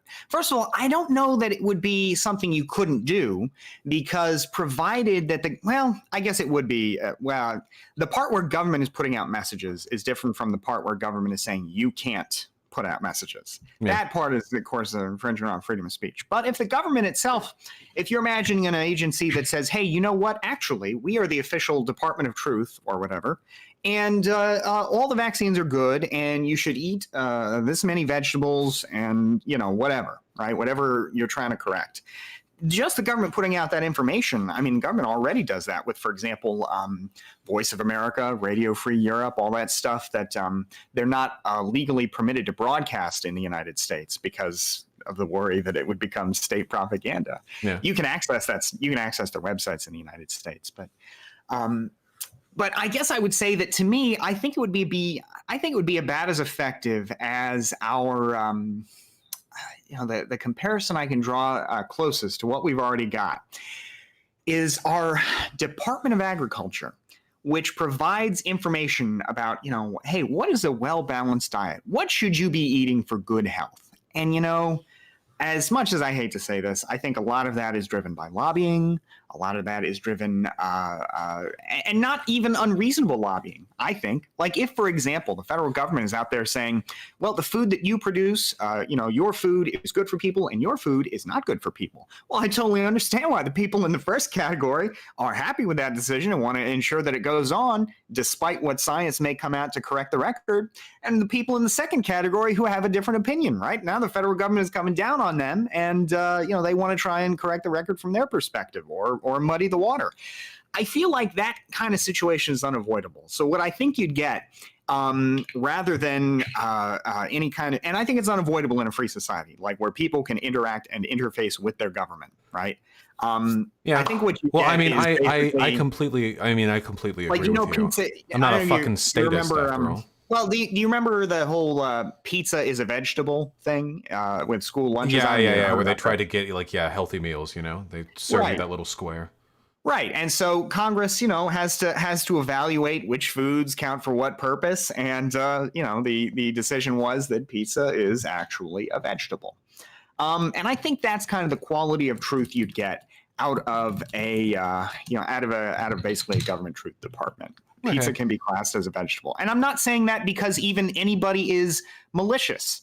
I just think that in the course of compromise and back and forth, that's just that's our government. Like and I don't really know that there's a better way than that system of kind of compromise and back and forth. But I don't know that I'd want to put like objective truth. So you'd always be in favor of a bottom-up approach. You support the right of content hosting platforms to do what they want within the purview of Section 230 to curtail their content, but at the same time you recognize that any like top-down authoritative structure on what is or is not truth is always going to end up having toxic incentives.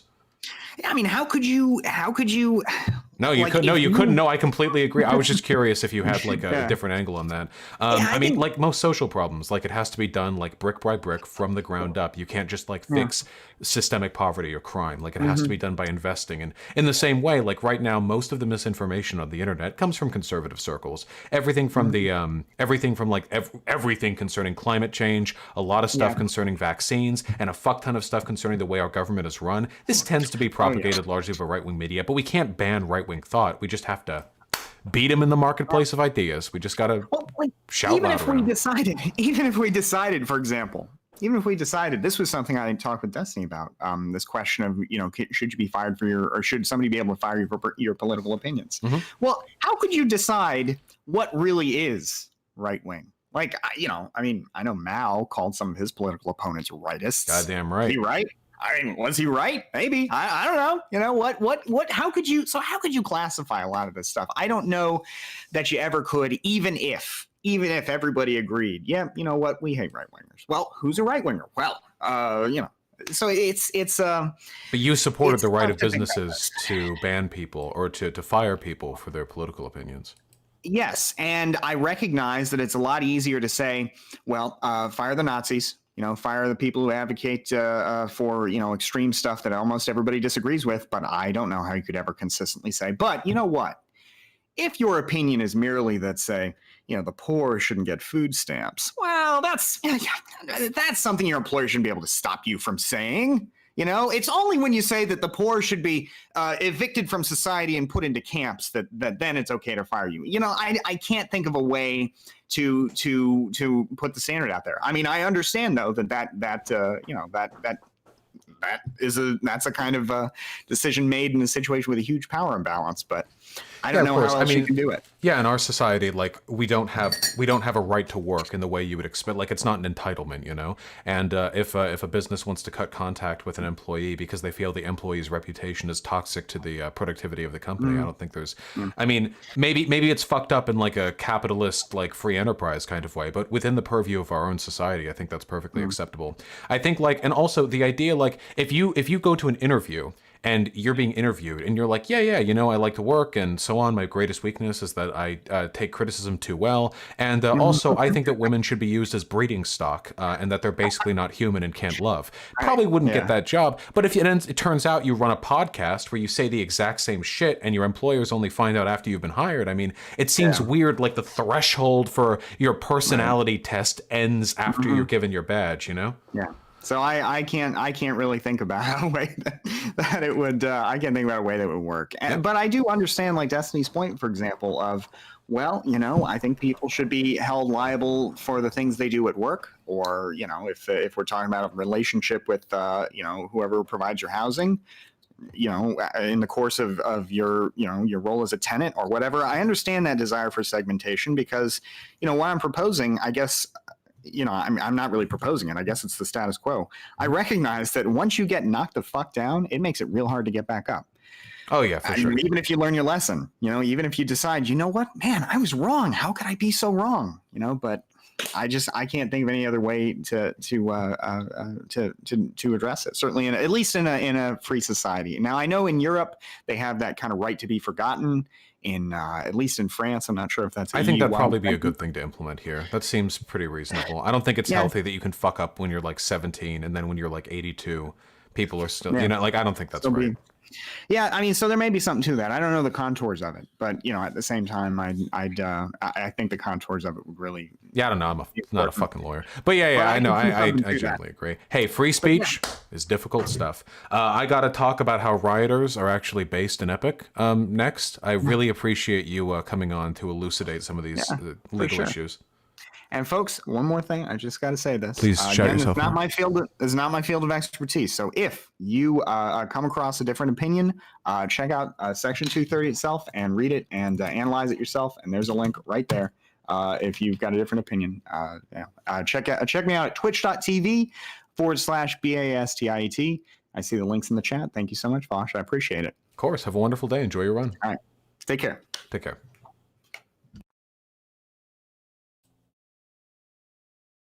All right, cool.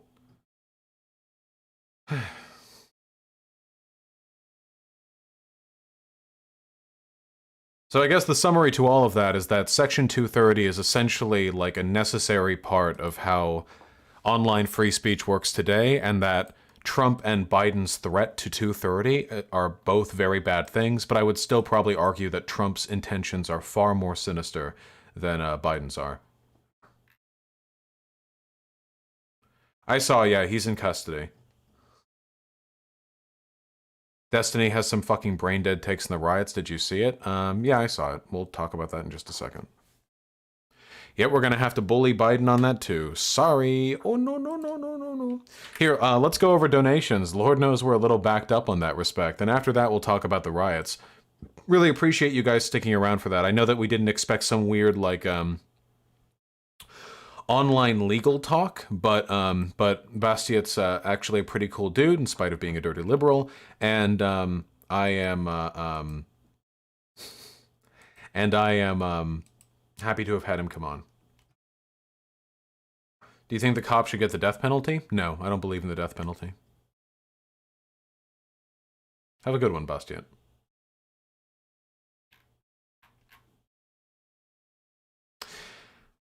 Mythaldo, thank you very much for the gift of tier 1 sub. Anarkitty Illusion Cubes and Arctic 88 with the tier... Yeah? Yes? I wanted to show you that major name. Wait, I saw. But you didn't say anything. You want me to comment on the Animal Crossing me you made? Well, I wanted to show you. But I'm looking at the picture. Do you like it? Yeah, I mean, it looks like me. Good. Hey, I love you. I love you too.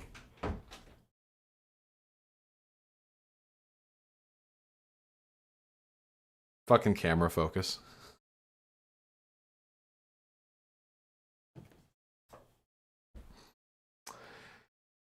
Spectre, thank you so much for the gifted tier 1 subs. I really appreciate it. A Spectre is haunting the chat, the Spectre of gift subs. Very true, and thank you. Power to the people, very true. Amanda with the 20 bucks, you got to take care of you too. Everyone needs breaks. Yeah, of course. I don't feel bad about taking breaks. I just took one at a fairly inopportune time. As a fellow media critic and fash detector, how much fash do you see in this video? This is PRC propaganda, mind the races. I'll have to take a look at that in a little bit. Oh wait, I'm gonna have to look at this later. This is copyright. Comments are turned off. Likes and dislikes are turned off. Holy shit! This looks like Chinese war propaganda. I can take a look at it. You. HXC, thanks to tier 1 sub. My pleasure, comrade. I love you too, Masario. Thank you. Johnson, thank you for the 750. Target looters set up the goods they took to distribute to protesters. Yeah, we went over that during the thing, but you donated that beforehand. Link to what? Oh yeah, here you guys. Here you can watch it. I can't watch it on stream right now. I could watch it off stream, but we got to do donos. Obiter Clickdom, thank you for the tier 2 sub. Comment to Flying German, thank you for the $5. Shrill, thank you also for the tier 2 sub. Yeah, it seems like this has been a pretty long time coming. East Supreme Kai with the $12. I'm working with Muppets in a warehouse in Ohio every Friday and Saturday and Sunday, so here's the dollar for every hour I suffer. Thank you. Jesus. Good luck, comrade. It's rough out there. They deployed a Predator drone. Yeah, I saw that with case. Xylo with the $27.73. Thank you. Hey, Vosh, my girl is threatening to leave me, but the clap of your ass cheeks keeps distracting me. Solidarity, comrade?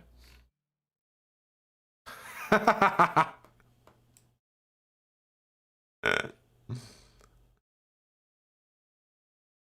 your priorities on lock.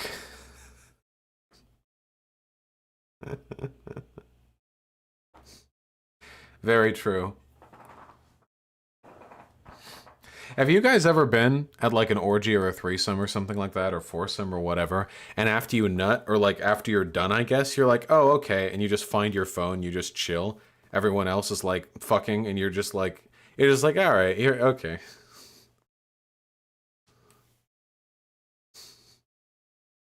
No one? Okay.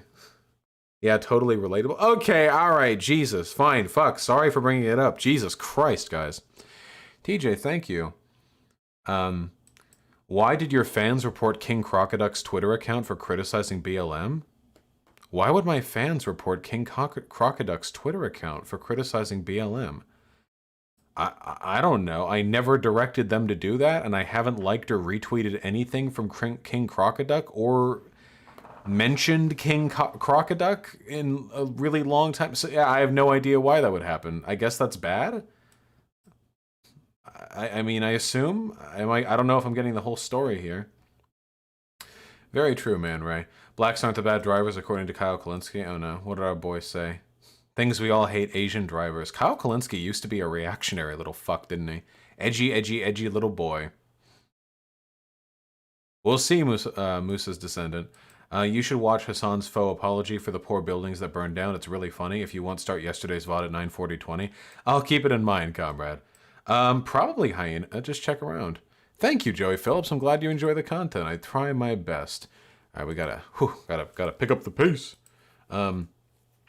Rurf Zoe has no username and Landota Boss. Thank you all so much for the tier 1 subs, comrade. I might do another stream with Hyena sometime soon. Hazy Paws, thank you for the tier 1 sub. McKinley with the incredibly kind $40, 1312. How apropos, comrade. Couldn't agree more.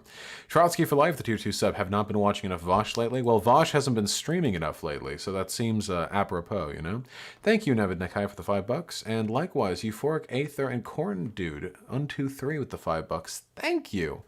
Don't you worry, comrades. We're gonna talk about looting. Don't worry. We're getting right to it, comrades.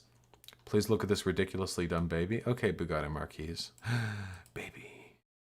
Big head. Big head. Big nose. Wow, that is the most HD photo I've ever seen of a cat's snout. Hello. It's so bumpy. Furry little babies. Yeah, so many pixels.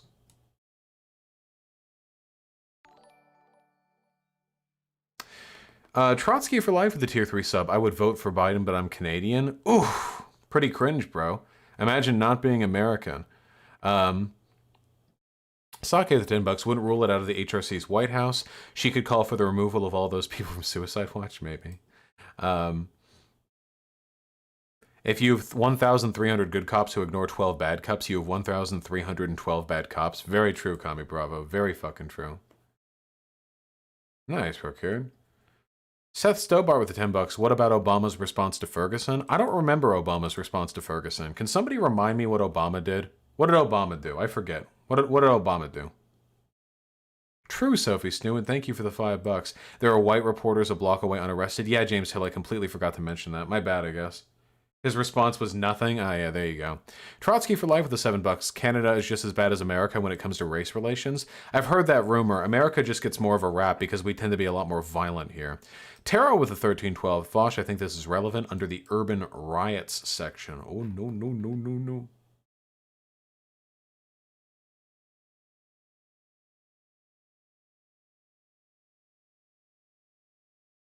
Ah, how lovely. I think I'll actually take a look at this soon. I think, thank you for providing this. This will be a surprise tool that'll help us later. Did you hear about the US getting out of the WHO? Yep, just stupid populist nationalist bullshit. Nothing else to say about it. And Sake with the $20, thank you. Actually, HRC would call for the execution of protesters if her focus group said it would make her look tough on crime. That is true, that is true. But seriously, Trump is worse than Hillary Clinton would have been. I will absolutely stand by this under all circumstances. But fuck Hillary Clinton. But fuck Trump too. Fuck both of them. Probably David. American politics the past 50 years. True.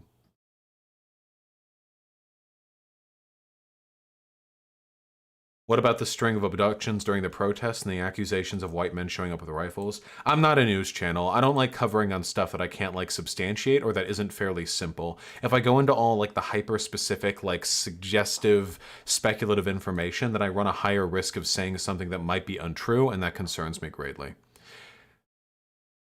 Thank you, Tux. Yeah, fucking Proud Boys. Good luck, Sierra's List. Thank you very much for the $10. I really appreciate it. And Trevor R., I have paid attention to the beef between Cenk Uygur and Kyle Kalinske. It's been very, very, very funny for me. Never thought I'd be taking the side of Cenk, but what are you going to do? Ginger Leftist, thank you, comrade, and thank you for the tier 1 sub.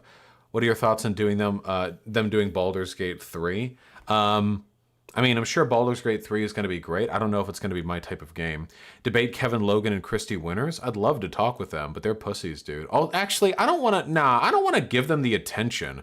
Why would I do... Nah, if I give them the attention, they're going to run around for the next 8 fucking months talking about the debate with me and then hyper-fixating on all the content that I've done afterwards. Nah, I don't really know. Maybe, I don't know. I don't like platforming people who I think are harmful to public discourse. Somniostatic, thank you very much for the $5, comrade. Yeah, it looks like the officer who restrained George Floyd was not in fact arrested, but just taken to protective custody. They lied.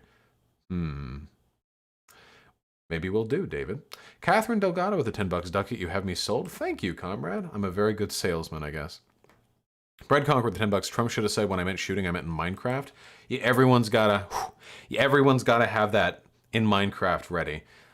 Trump just wanted the Minneapolis protesters to dig straight down with no bucket of water.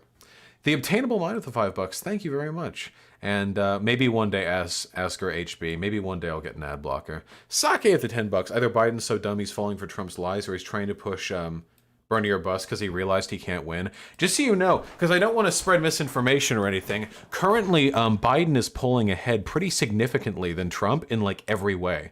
Right now, Biden is doing exceptionally in the swing states, not because like he's pulled over any Republicans, but HRC did also? No, not to the same extent. The polls had Trump at about 20% to Hillary Clinton's 80%. Right now, Biden's like doing extremely well in national polls, in electoral polls, and in swing polls, swing state polls as well. Yeah, he has like 8 to 10 points on Trump. It's a pretty significant difference.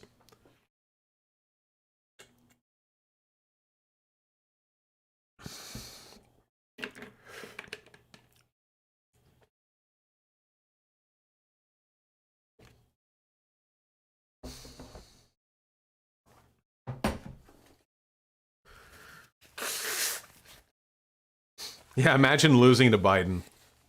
We want Biden to win just so we can make fun of Trump for losing to Biden. That's what we're looking forward to. We're almost done with donos, by the way. Rivix the Ronin with the incredibly generous $50 donation. Thank you so goddamn much, comrade. I'm really noticing all the people complaining about the riots never said a damn thing about the murder. Yeah, we're gonna get to that in just a hot second. Don't you worry. Whew. Thank you so much, comrade. Job Fligovic, thank you for the gifted tier 2 sub. That's really generous of you. The opening arguments podcast with a lawyer talked about 230 today, and I really enjoyed it. Interesting, Gary Stack. I might check that out. Thanks to $10. I respect lawyers a lot, even though I often disagree with them. List of all the buildings damaged, looted in Minneapolis and St. Paul. Jeez, that's quite a few. We'll talk about this soon, Somnio.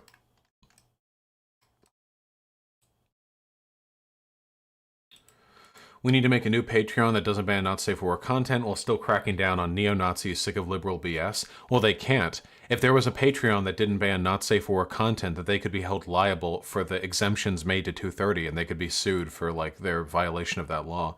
Mode Server Mythology, thank you both for the gifted tier 1 sub. That's OnlyFans. OnlyFans is also possibly in legal trouble soon. Major in rhetoric and have never agreed with someone on so many issues. Have felt largely alone in my views till your YouTube channel. Thank you for you and your chat. No problem, Milk Argument. Happy to have you here, comrade. Seriously. Copped out of the CNN correspondent asked them where to move. That doesn't compute. Wait, you're under arrest. True. That's true. Thoughts on J-Reg calling you out in his new video? Zeloff, I don't think J-Reg so much calls me out as he does like humorously reference like my criticisms in a hyperbolic way. I thought it was funny. I enjoyed J-Reg's new video. I do hope to speak with J-Reg privately at some point, but I don't know if I have the clout to because he's much larger than me. But I want to see.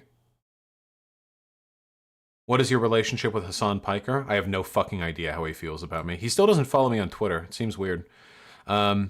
To be too dumb to be a Marx, too poor to be an Engels, at least take my last $5. Don't give me your last anything, Skeleton. Jesus Christ, but thank you for the tier 1 sub. And my friend destroyed the student debate and then got asked if he wanted to cuck this guy. Oh wait, that wasn't a joke. This actually like a tweet, or sorry, like a message chain of being asked if you want to cuck.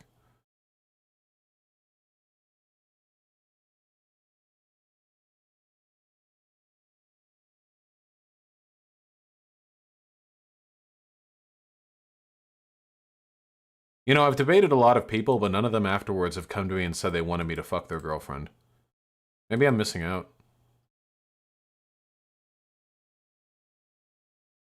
Hey, fuck yeah, Coat and Soup, bro. I do get a kick out of it. Thank you, comrade, and thank you for the 5 pounds. I'm not linking in chat. That was only sent to me. Oh, no, wait. Now it's been sent to the chat. So, there we go. What are you gonna do? All right, I think it's time. I think it's time.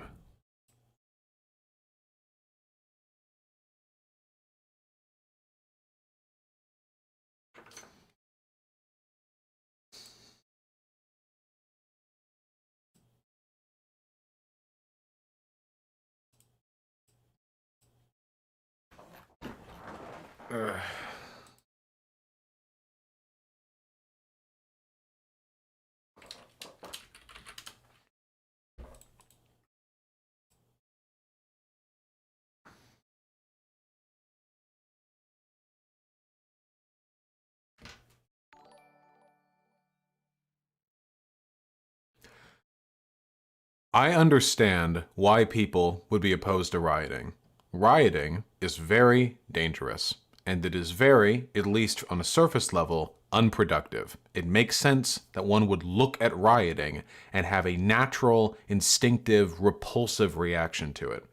How could you not? I mean, things get on fire, everyone's running around, everyone's yelling. I mean, even if, and I'm trying to speak, I think, you know, from the perspective of others, even if their underlying motivations are sympathizable, that doesn't change the fact that the actual act of rioting is generally, you know, how do you say, unproductive. And it is unproductive, in a sense. But I want to introduce you guys maybe to an alternative way of thinking, okay? I may be an enlightened centrist position in between I guess the normies who are just decrying the rioting and the like crazy lefties who are like, fuck yeah, rioting is based, awesome, based. I'm here for the enlightened centrist take, okay? So first of all, I want to address what rioting does, okay? Rioting is usually bad. And when I say that, I don't mean the rioters are bad. I mean the actual act of engaging in rioting generally does harm to the world. I have in front of me a list of buildings that have been damaged or looted in the Minneapolis and St. Paul regions. This is probably no longer updated because I imagine a new one gets added every hour or so. God knows, maybe even faster than that. Quite a bit of stuff here. There's a lot of publicity going on right now for with regards to the burning down of the 3rd precinct and that Target and what have you, but a lot of buildings have been damaged. A lot of them. And a lot of these buildings are small businesses that are owned by people who are struggling just as much as anyone else doing the rioting, sometimes. Some of these properties are even residential, which is, as far as I'm concerned, inexcusable. And it sucks. And my intentions here are certainly not to defend any of the damage done to any of these individual buildings, though I will be defending damage done to the 3rd Precinct building. My intention here is to open up this discussion with an acknowledgement of the fact that rioting does damage and harm. Can we acknowledge that? I think we can all agree on that. Now here's why it's based in Epic anyway. When I was in school, there was a researcher I was taught about called Durkheim. He was an early sociologist. And Durkheim had a unique opinion that differentiated him from a lot of other people who shared his field at the time. He believed that crime served a utility. He believed that crime had a purpose, it had a function. His argument was that crime's function was to reveal underlying antagonisms or human needs that were not being met by the system as it existed now. Let me give you an example. Now, crime was very different back in the 1800s than it is today. The way in which it was carried out, the extent to which it was carried out was very different. But think of it this way, okay? Back then it was a crime, and it's still a crime today, to dig up corpses for medical or scientific purposes. It's not legal. It's not, you know. But back then, back in the 1800s, the standards for medical and scientific research were much lower and much less loosely regulated than they are today, meaning that it was a, while not legal, still a very much viable profession to grave rob, to find corpses that had died recently, to haul them into a sack, to carry them to research facilities, and then to have them do this for autopsies or medical research or what have you. But think about this from a different perspective, I suppose, than a police officer would. A police officer back in those days, or an investigator or a detective, would simply see a person grave robbing, they would arrest that person, and then presumably they would be, I don't know, scalped. I don't know, what do you do in the 1800s? I don't fucking know. You know, it's just a thing, a person, they do a bad thing, and then you punish them for the bad thing that they do. But Durkheim said, does the preponderance of this crime not suggest there is a need that is not being met? Does it not suggest that our medical and scientific systems are being supplied with an insufficient number of human corpses necessary to perform research? And it was through the recognition of stuff like this that we developed laws like the, what's the technical term? Like organ donors. Like if you die, your organs go to medical research. It was through this that we developed a stronger and more refined apparatus for making sure the needs of the medical and scientific communities were met. Even though the individual scientists and grave robbers who participated in this practice were arrested for doing so, if they were found out, of course, the fact that they did those things belied a need. This is how Durkheim liked to think about crime, and I think it's a very valuable way to think about crime too, because it shows us something. Like, for example, there's a lot of crime that goes on in the inner city. A lot of it. A lot of black-on-black crime. That's the thing that happens in America. A lot of it is drug and gang related. Usually, this is because of policies that stem from the current war on drugs. Why is all this crime taking place? The easy answer, the simplistic answer, the juvenile answer, is to look at it and say, these are bad men, bad culture, it's just bad, just punish them, lock them up, we get the bad ones out, and then the good people can take back their neighborhood. It's a very simplistic answer. I think a more realistic answer is to recognize the reasons why there's such a preponderance of gang violence in these communities.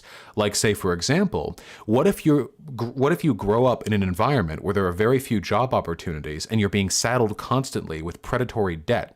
The only way for you to make enough money to meaningfully escape the cyclical poverty you were born into is to do something illegal. The most viable option, apart from, I guess, being a basketball star, for getting that much money is to participate in the drug trade. And if you're participating in the drug trade, if that's how you're making your money, then you need to defend your property. You need to defend the drugs that you buy from other sources and distribute, and that usually takes guns and it takes a crew. And if you have a crew and guns, and there's other people who have their own crew and guns, invariably violence happens. Now, I'm not defending the individual gang members here. You'll notice that at no point, I'm not freeing them of individual responsibility for their actions. I'm not saying that what they do is good. A lot of gang members are horrible fucking people. Like, really bad people. There are some gangs for whom it's practiced that admission into the gang requires you kill a civilian because it demonstrates loyalty. If you kill a civilian, you have to be with the gang now because you're on the police's list now. You have no choice but to go elsewhere. This is morally indefensible. I'm not defending them. I'm saying we get more out of their crime by recognizing it as a product of need than we do from just assigning immorality and condemnation to those people. And so the riots.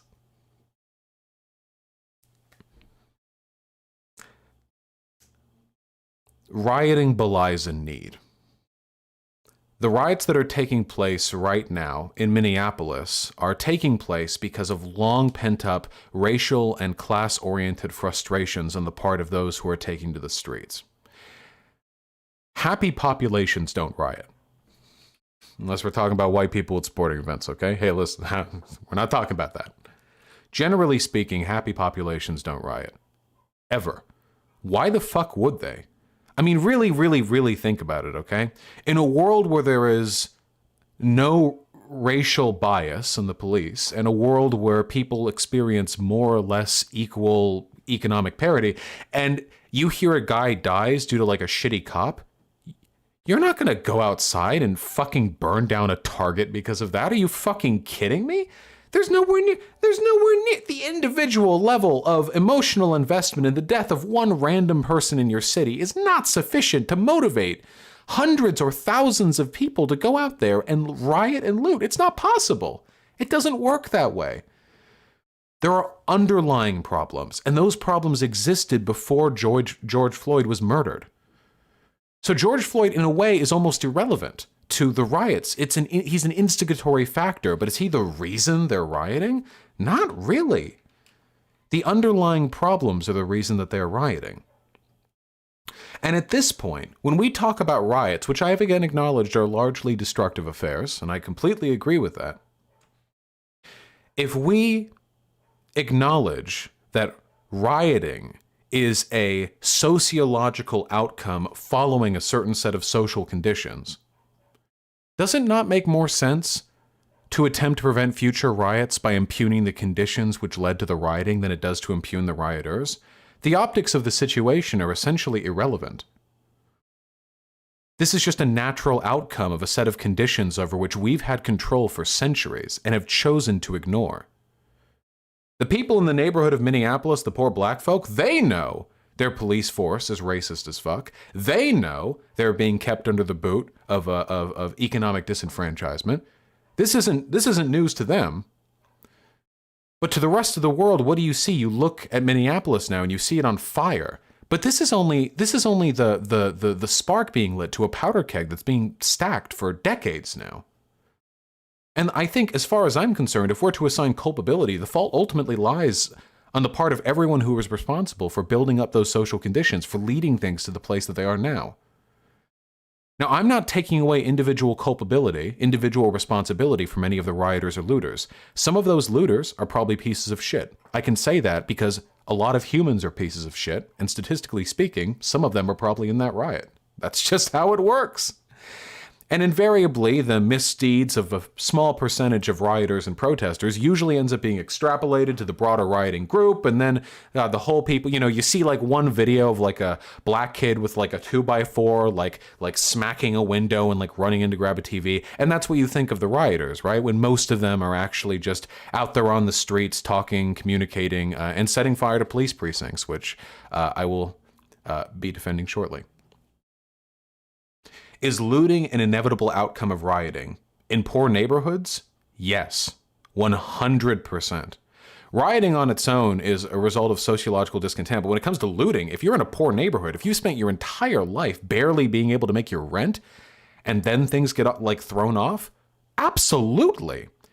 And in my personal opinion, to critique the optics or the behavior of the rioters is to implicitly condone the conditions that they were subjected to, because you are impugning them for a natural sociological consequence. which is very strange to me. Like, here's a question, for example. What if, let me think. What if, Trail of Tears. Imagine it's back 150 years ago, Trail of Tears, okay? Native Americans are being marched westward, real bad stuff. I mean, it was a genocide, it's real bad, okay? Don't do it again. Don't do the Trail of Tears again. But imagine that the Trail of Tears folks, you know, they're starving, they don't have much water. Makes sense. And because they're starving to death on their genocidal march, a few of them end up looting and raiding like neighboring like white or American villages, you know? I'm just throwing out an example, okay? I leave aside like history for a little bit. I'm just trying to think. So we have a set of people who are in a set of conditions. They're being marched westward and they're starving. And as a product of those two conditions, some American folk died and had their food taken. Who do we impugn for this? Who do we actually impugn for that functionally? Do we impugn the natives for engaging in that behavior, or do we impugn the people for putting the natives in a position where that was the only choice they had?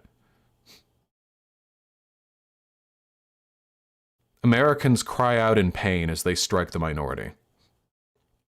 That's been a long-standing habit, I think. To stomp on someone and then complain about dirt on your shoe. It's, I think, a pretty long-standing pattern of behavior. That you can spend decades and centuries building up this systemic oppression, but when things finally spark off, then everyone comes to condemn the people who are angry about it. If you don't like riots, your goal should be to prevent them from happening.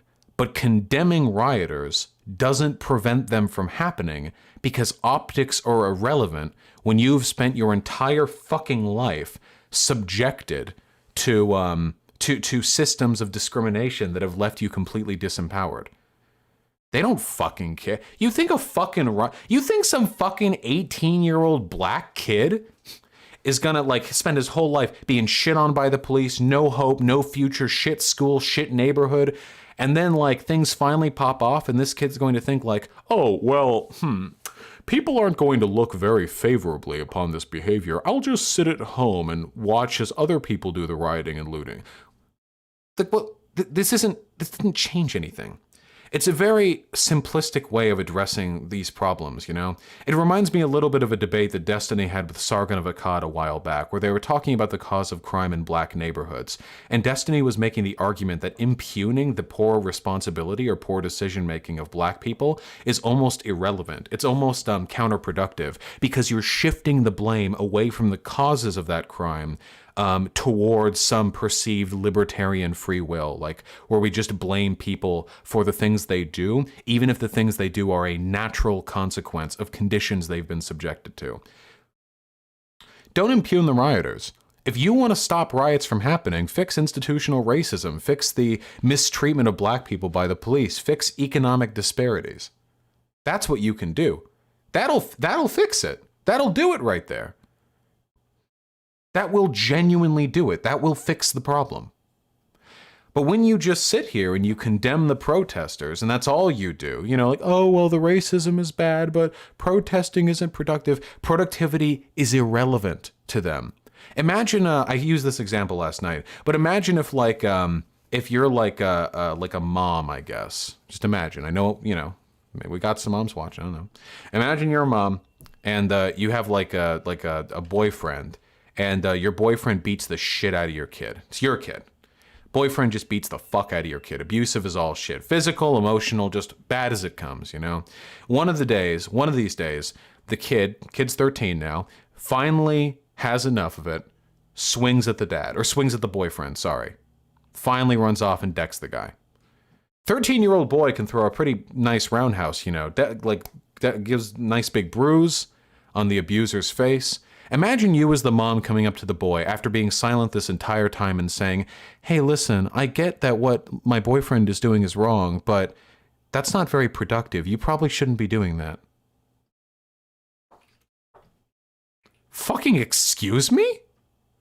What? That's how you're involving yourself in this situation? That's your engagement here? You're gonna sit quiet for fucking decades. And then the swing back, that's when you suddenly have a moral objection to what's taking place. That's when it suddenly becomes a poor optical decision. The reason riots are poor optically is because of fuckers like you, people who elevate this poor optics discourse. If every single person out there who was saying, well, I agree police racism is bad, but we should still not do rioting because it looks bad. If all those people would just shut the fuck up and support the protesters, this would be much less of an issue. And in addition, protesting and rioting would probably be more effective because it would better represent the interests of the people who are supporting it. But people don't do that. At the end of the day, there are really only two directions that you can go with this. There are really only two paths that you can take. One of them is the side where you condemn the protesters, where you will always and inevitably end up on the side of the state. If you will end up on the side of the police force, you will end up on the side of the President of the United States of America, on the side of the Conservative Party. Or you can support the protesters, in which case you will be on the side of justice. Even if the optics are poor, critiquing optics for a process for which better optics were never a reasonable option only serves the interests of your opponents. But it does show, I suppose, the actual priority of a lot of liberals who claim to otherwise support anti-racist action, right? You know? Very, very quiet, but when the rioting starts, their biggest priority is to make sure people know that they don't support burning buildings. Well, fantastic. I don't either. I think it sucks. So let's keep it from happening in the future. Let's prevent it from happening ever again. All we have to do is make sure the conditions which led to it no longer exist. As Durkheim would argue, there is utility in rioting, and we can learn from the perceived need it demonstrates. And as a final point, and I would like to make a final point here, because I have to throw out the white moderate, meme at the end of all this. Very, very important that I do so. These arguments about optics are not new. This is a little editorial back during the civil rights movement. See? It's MLK and he says, I plan to lead another non-violent march tomorrow. Get it? Because it doesn't look very non-violent? Everything's on fire and what have you? Back and back? Does that mean everyone who criticizes rioting is a racist? No, I don't believe that's the case. But I do believe it is very easy to fall into the trap of implicitly supporting the oppressive forces of society by hyperfixating on the perceived optics of a sociological phenomena that is almost irrelevant when it comes to optics. So be careful with whose side you actually choose, because enlightened centristing this doesn't actually work that well.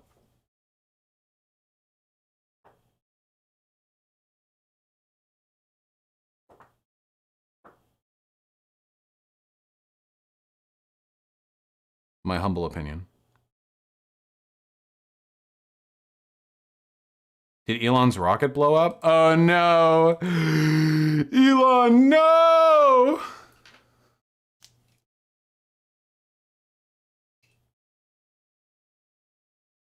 It seemed to be oxygen, right? Yes, I believe it. I mean, if it was methane, it'd be igniting in the flare, correct? I don't want that to be. Whoa! Whoa! Whoa! Rest in peace, SN4. That was not nominal. Oh shit, there was one last thing that I actually wanted to read. I completely forgot to do it. This was linked to me actually during the stream, which is pretty based in epic. It's a little bit of Dr. Martin Luther King Jr. talking about protesting and rioting as a strategy. I think is pretty relevant in this case. Urban riots must now be recognized as durable social phenomena. They may be deplored, but they are there and should be understood. Urban riots are a special form of violence. They're not insurrections. The rioters are not seeking to seize territory or attain control of institutions.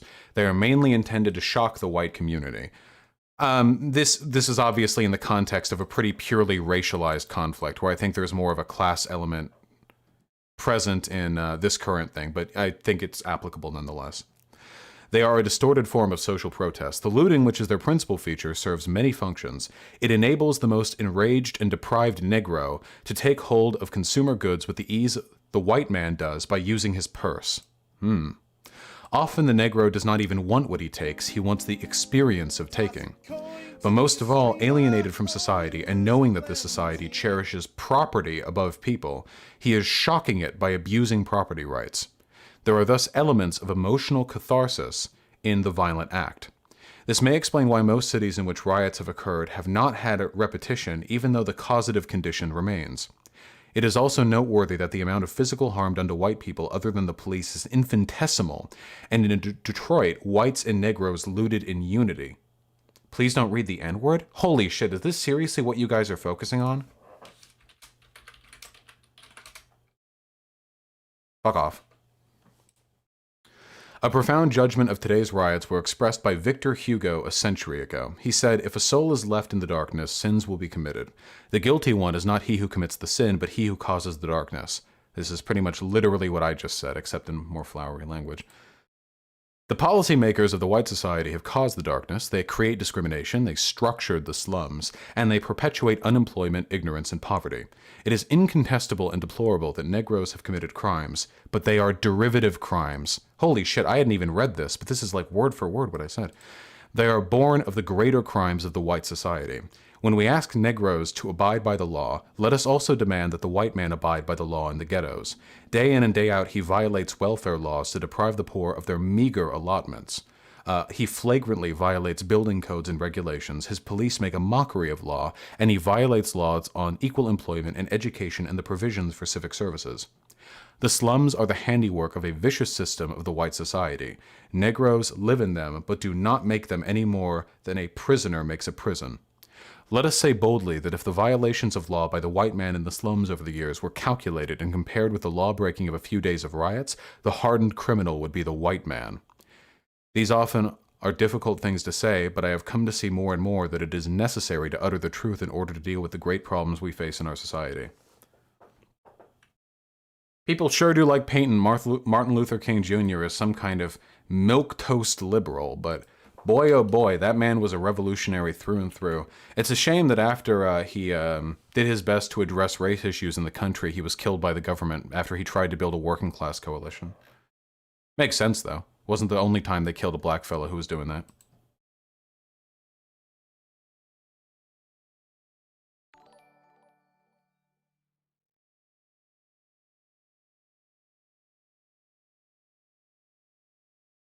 Well, Spherical Sphere, I'm saying that the rioters are based in Epic because they are the ones who are lighting a powder keg which gives attention to the enormous injustice they suffer under.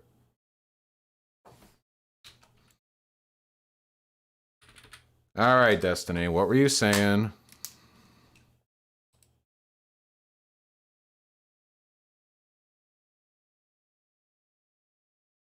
G6, the bishop is trapped. Oh, wow. What a resource. Oh my god. I don't think black is winning with this material distribution on the queen side, but only black can be better if this bishop goes. Yeah, it looks like we missed it. That's a beautiful spot. Magnus just so angry. He can't believe it. I mean, can we just go back one move? Because there was a chance of playing rook f5 for black, but it was met by bishop e8. Because there was also this geometry of hitting... Has Vosh seen his tweets? Yeah, I saw his tweets. What, did he tweet about me, or was it just more of that,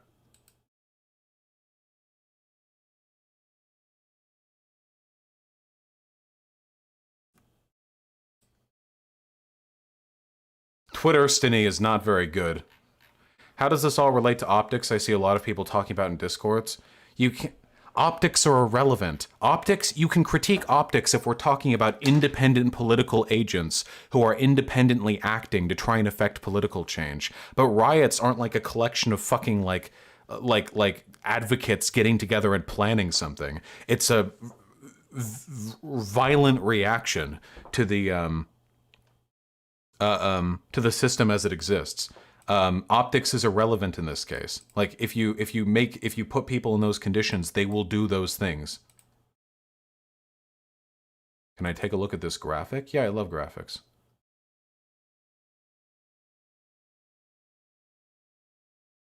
Yeah, it looks about right to me. Important news? Why so much Twitter news?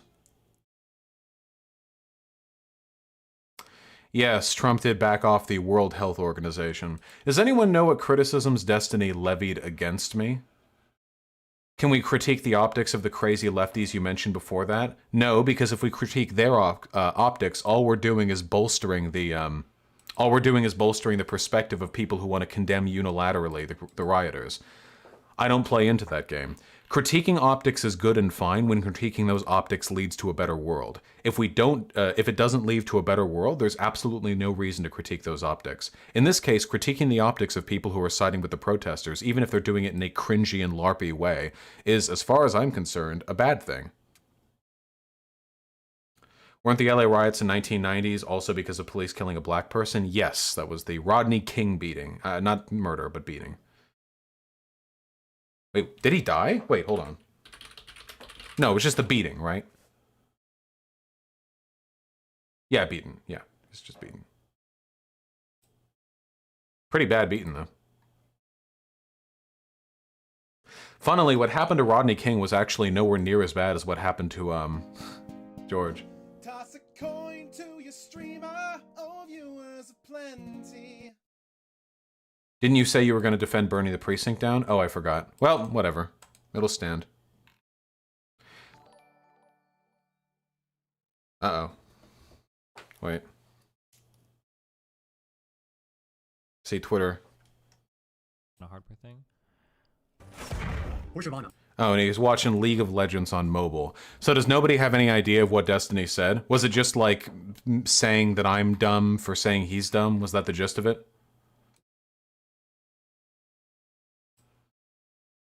Yeah, I saw the medical examiner has left a pretty strange autopsy report.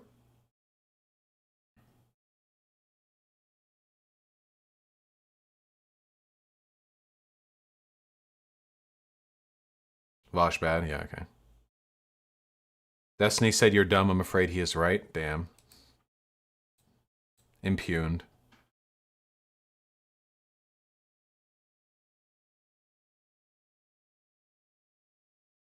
Why do we care about Destiny? Because I love drama, baby. What are you talking about? I just want to know what shit people say about me. Is that so wrong? I don't care about what he says. He's white. Haha. What's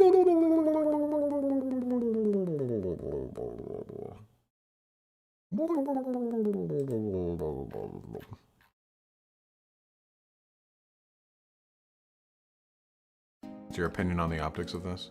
Nice. Nice meme! Is that my camera? Oh, that is my wait. Did you just randomly, like, select a camera and it turned out to be mine? Is this my camera? No, it's not. Okay. That's not the M50. Okay.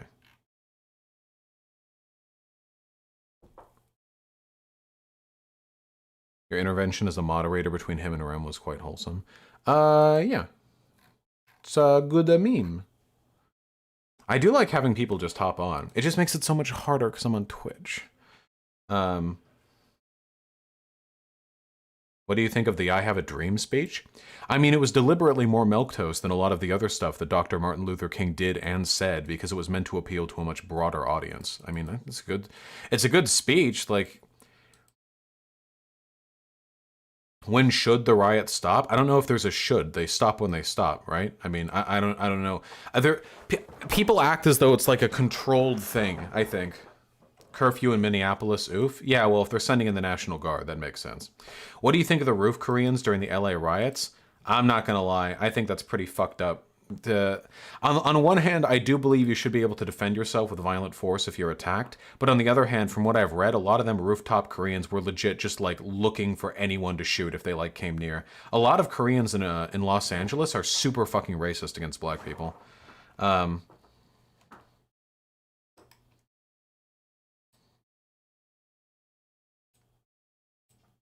Yeah, Koreans. Yeah, there's a lot of racism between Koreans and black people, and isn't that a mutual antagonism? To an extent, but I feel like the Koreans were the ones who had the position of power in that interaction. Koreatown was one of the most severely affected by the LA riots. Dude, I don't know. Asian people are racist as fuck. Like in Asia, Asia is like a really racist society. China, Korea, Japan, they have some pretty wild opinions on black people. So, like when they come over here, like it makes sense they would carry that over. Have you guys never seen Roof Koreans? Korean rooftop LA riots. Yeah, this is some pretty wild shit, my dudes. It's even on fucking Know Your Meme. The rooftop Koreans. There are so many pictures of these motherfuckers. They just took their fucking rifles and they went to the roofs of their buildings in K-Town, and they were just wishing a motherfucker would.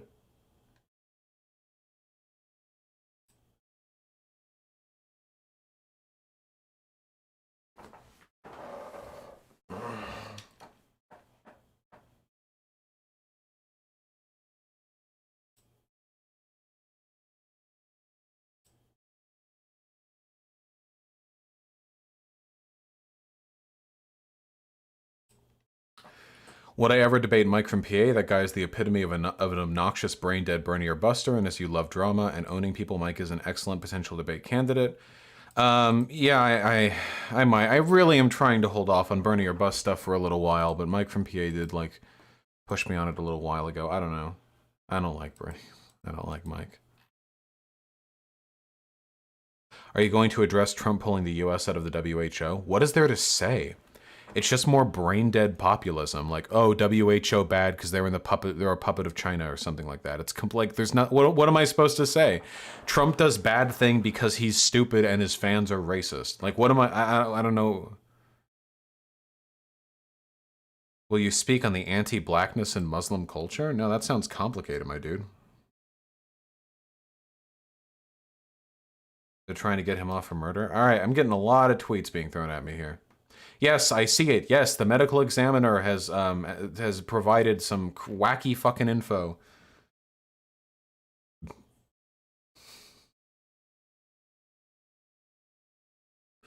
Have I seen Vincent James' response? Why would I care about Vincent James' response?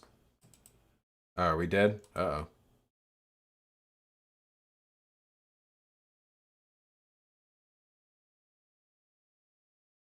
Bring it back, bring it back.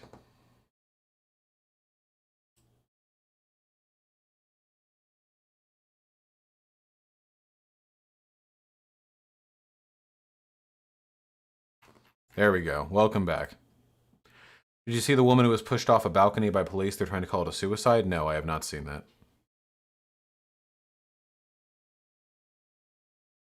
Huh. Guess we'll catch up on some of the remaining donos. Do you think this is an accurate assessment of last night's riots? True. The Shadow, I might cover the CRG and Jack Saint drama. It might possibly do that. True, Hobbit. Watch the first few seconds of Fantano's latest review, please. Hi, everyone. How many unarmed cops need to kill with no justification before it stops here, the internet's busiest music nerd? And it is time for a review of the new KSI record, Dissimulation. This is a new full-length album. Hi, everyone. Please. True.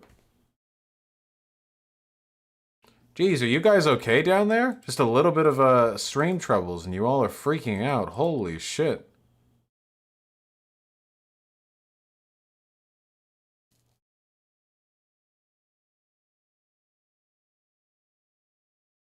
Guess my internet's being a little wonky.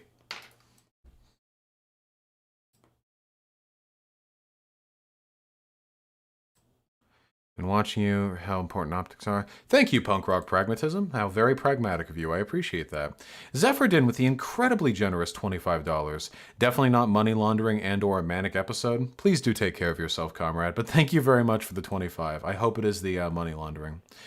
But could you use the same arguments in favor of rioting to justify Bernie or Bust as some kind of riot? No, it is not. Not even close. Having 6 or 7 months in between Bernie dropping out and voting in the election and not voting at all to allow the worst candidate to come in is not the same as rioting. Like it's no, I will not justify that. Are you guys here? Marco! Jesus Christ. Internet might be a little funky today. There we go. Sake with the 20 bucks. The only riots that are advocates getting together and planning something the Nazi ones. True! Those are always pretty well coordinated. Very true, Suzuki. The Boston Tea Party is bad optics until it isn't. Rodney King on Dr. Drew. Jennifer and I have gotten to know Rodney King over the past few years, and as I told you earlier, I had the opportunity to work with him on his alcoholism. Here I talk with him about sobriety. Take a drink like I used to, you know. Oh, holy shit. Dude, Rodney King looks fucking good. I understand the plot of Get Out. It really makes sense to me. I feel like black people don't age. I feel like black people look like 25 from like 25 to 60. It's pretty wild. I don't get how it works. Like, how old is he? This is from 8 years ago. How old?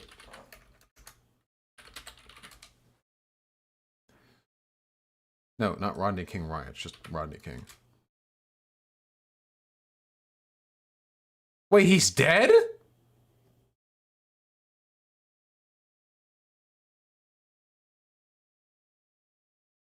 Wait, he died in 2012. That was when the YouTube video was uploaded.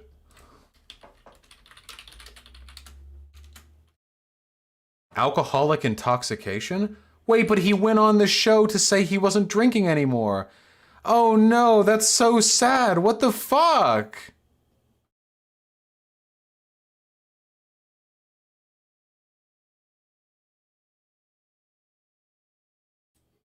The literal video was on he doesn't drink like he used to.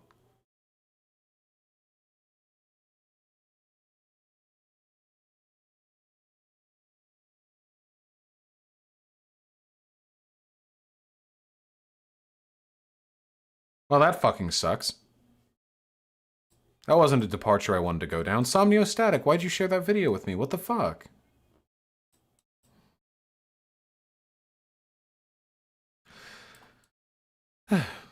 Why does it suck everyone dies? Well, because he died young, and he died from addiction, and I just saw him on a panel where he talked about managing his addiction in the same year he died from the addiction. You know? Zonia with the 20 bucks. U.S. citizens mauling over riots don't get the irony that they're the beneficiaries of extreme violent protesting, burning, looting, massacre, and bombing. Yeah, but they'll never appreciate the irony. Imagine being an American citizen and being anti-political violence. Holy shit. Nope, sorry, Dewey Dial. Everyone gets the 10-minute mute. I love you, comrade. Thanks for the $5. The Remainder Mafia will never take me down, maybe, Legion. Thank you. I'm exhausted, dude. Holy shit. Been talking about some heavy topics today. Sake with the 10 bucks. Then why does Biden keep trying to lose? All he has to do is stay still, say a little, not fuck up, and not die if he actually has those margins. Sake, you say that Biden keeps trying to lose, but I hope you realize that Trump is doing the exact same thing. Trump has acted like a fucking unstable lunatic the entire time that he has been in office. It's not like Biden is unique in his, like, poor decision-making or anything like that. We just focus on him because Biden is ostensibly on our side. Trump is a fucking madman. He just pulled out of the WHO today. That may play well with his base, but not so much with, like, the Democratic or, like, moderate base. I'm not saying Biden's, like, a great candidate or anything. It's just weird, like, to hyperfixate on Biden fucking up. You know? It's kind of like hyperfixating on, like, rioters fucking up when we're ignoring the massive, like, tyrannical underlying problems that the rioters are protesting against. I just got a Reddit DM saying that I used the word belie incorrectly. Is that true? To give a false impression of. Oh. Yeah, I guess I do. Well, gotta learn. Thank you, random Redditor. Have you heard about this anti-LGBT hate campaign some Poltard started for Pride Month? Yeah, Pridefall. It's not gonna fucking be anything. Just so you guys know, don't give this shit too much attention, okay? Don't do it. Fucking 4chan comes up with these. 4chan comes up with these fucking psyops every other week. It doesn't. most of the time it pans out to nothing. If we like give it too much attention, all we do is give more notoriety to 4chan, which is exactly what they want. I wouldn't worry about it too much, okay? If individual acts of like doxing or whatever happen, then target those individual like actors or defend those. But by giving it too much attention, we're bolstering it. Mila, the cop, was put in protective custody. Love you too. Pasadishan Jake is debating Sargon. Oh, right now? That's nice. Nope. Stop. Hobbit with the tier 4 sub. Thank you. That is incredibly generous of you. I really appreciate that. That is very, very, very kind of you. Thank you. Didn't even say anything. Enjoy your yellow name, okay?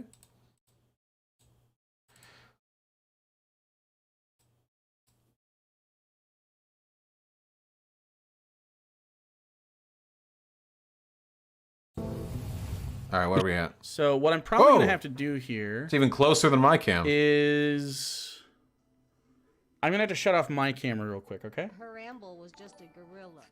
Because I wanted to use this one and not that one. Actually, I don't even know if that one's hooked up. So hold on one second. Hold on, let's... We'll see how that one goes. Oh man, Sake with the $10.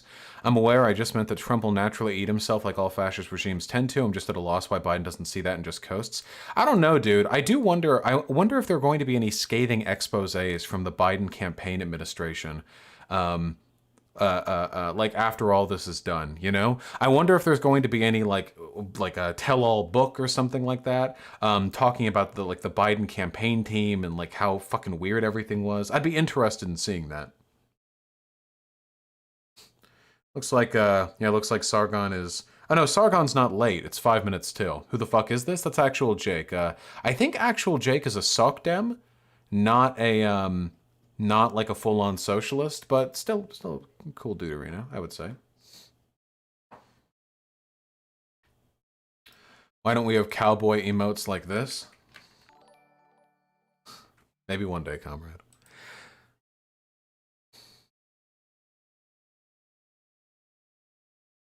That's the most Reddit thing I've ever heard, DMing you to correct your grammar. Yeah, probably.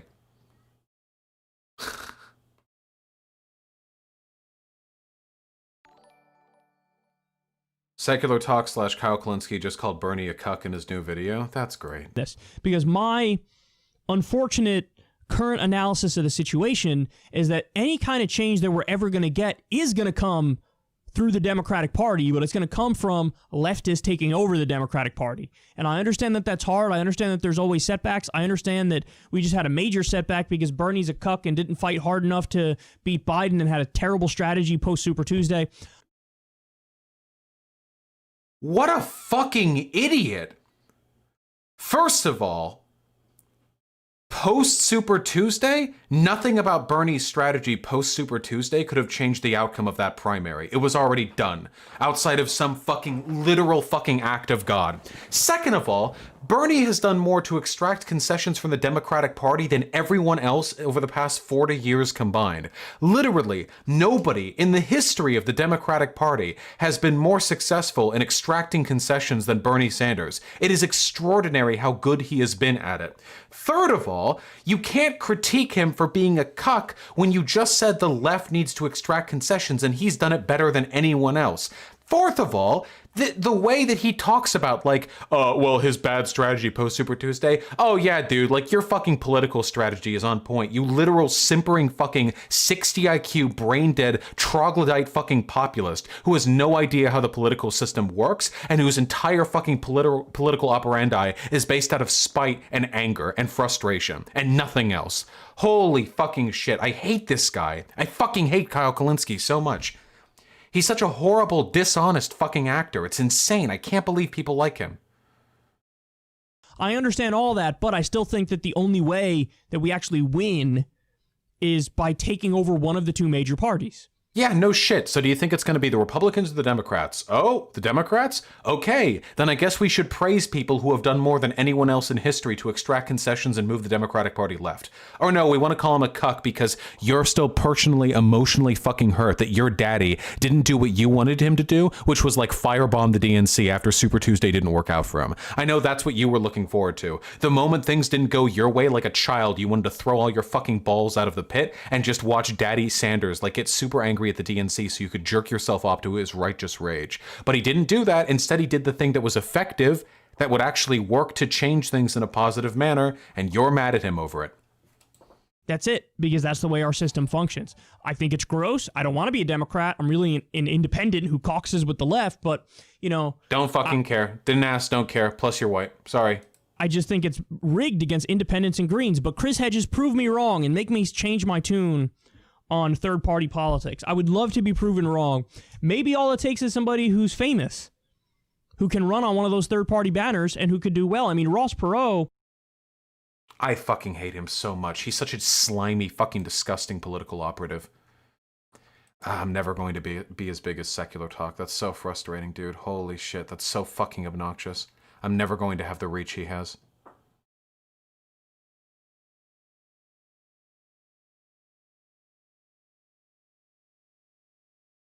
What are his Social Blade numbers? Nearly 1 million subs.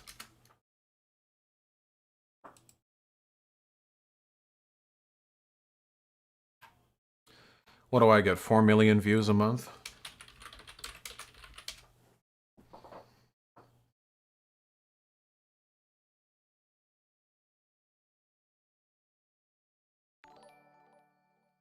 Yeah, he gets about like 12 million.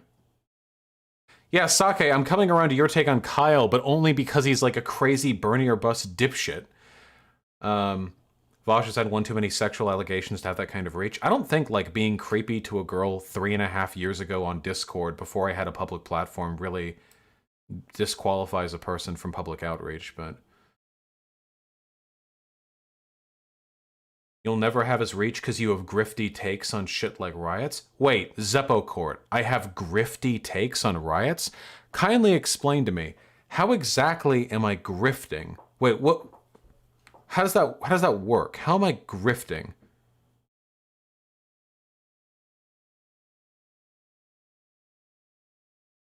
Do you know what grifting means? It doesn't mean like I disagree. It has a different meaning. It means when you disingenuously assume a position for the purposes of making money off of it.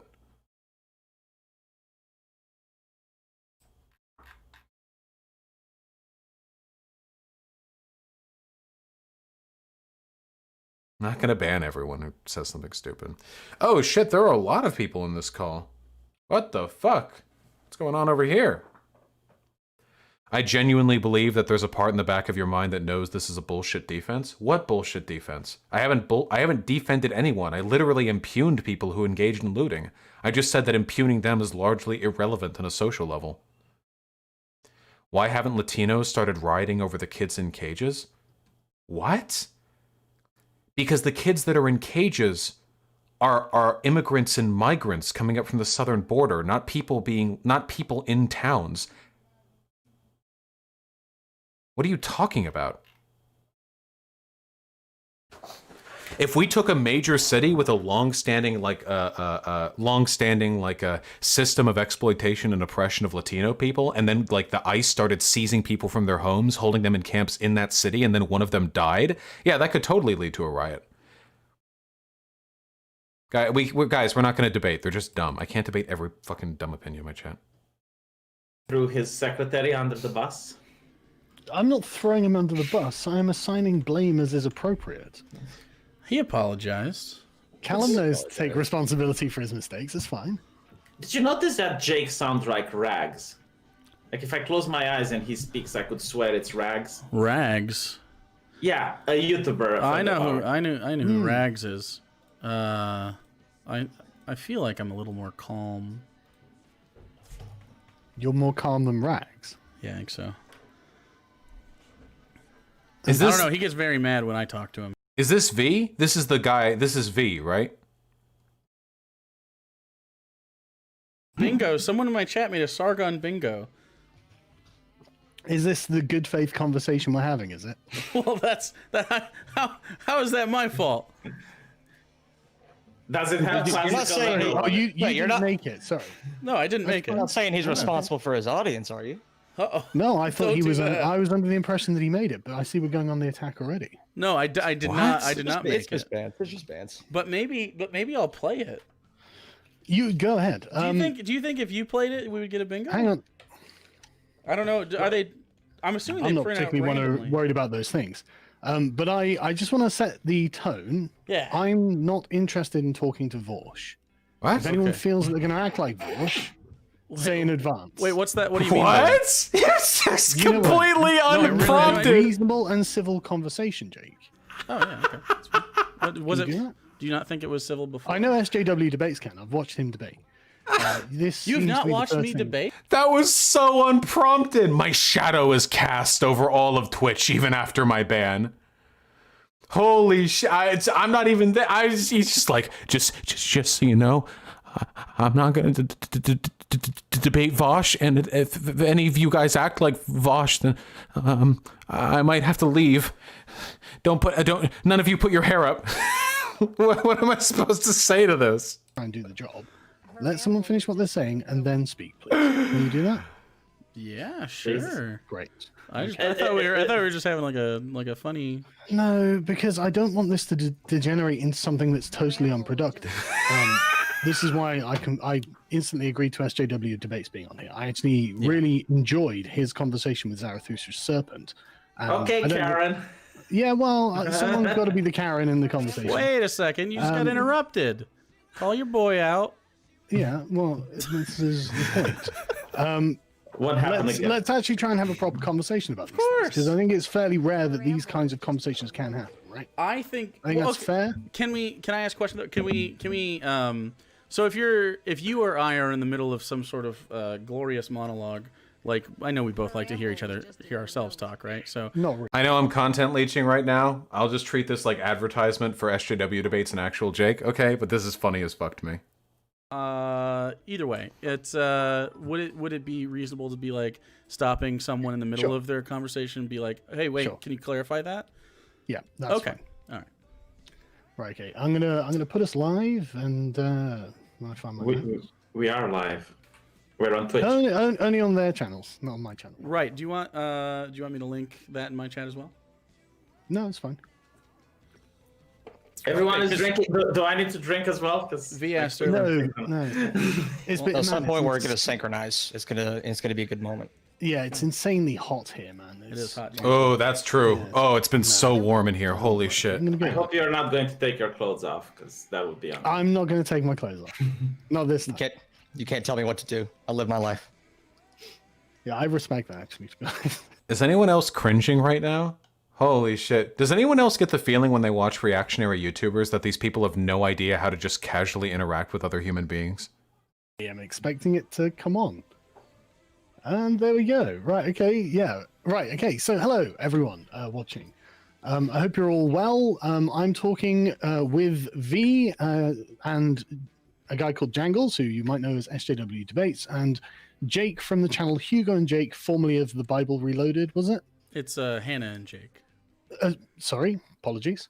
Hannah and Jake. Ooh, transphobia right out the bat. About, I guess politics, progressive politics, and how they're interfacing with what I suppose we could call classically liberal politics. So I guess the first place I'd like to start with is where you guys would place yourselves on the political compass. How do you consider yourselves? What do you call yourselves? Jangles, if you'd like to go first. Sure, general leftist. I really don't like labels just because, you know, I'm edgy. I don't like labels, man. Don't hold me down. But I typically like to focus on like policies and like what individual issues, like all the empirical data I can gather on an individual issue. I find that's a lot more useful for determining like where my stance is. I want to say, by the way, I'm not going to watch this whole thing because I'm not literally going to be a content leech. But I actually respect SJW Debates, aka Jangles, up here a lot. That's why I mentioned them as one of the like debate lordy like leftists. I think they're actually pretty good at what they do. And actual Jake's content I haven't seen as much of, but I heard from other people it's also pretty great. V, I think, is hovering around baseline human functionality, like brain functionality, and Sargon is Sargon. So, yeah. Actually, wait, hold on. I can do something much better. I can be more ethical than this. Hold on. I'm just going to finish reading donos, and then I'll just go and host them. I've got some work I need to get done anyway. I know the stream was a little bit short, but the content was kind of exhausting. Let me run through these last few donos, then I'll host them. Logan Boyle, thank you very much for the 142. Sake with the $10. I love you, comrade. I have come around on Kyle. That is definitely true. Sad to say, I used to like Kyle Klinsky, but his takes lately have been so brain dead I just can't anymore. Yeah, me either, Miles Hill. I do like left populism, but why give them views? Because that's being hosted by actual Jake. Because I'd be hosting the good boys, not the bad boys. Icon Behemoth with the $10. Love the double debate, but when you were debating the tanky, you need a better moderator. He went on a 5-minute NPC speech. He did the same thing to Destiny. Yeah, well, I don't think Mouthy Infidel expected like just how hard Caleb Maupin wanted to Gish Gallop. But yeah, I mean, yeah.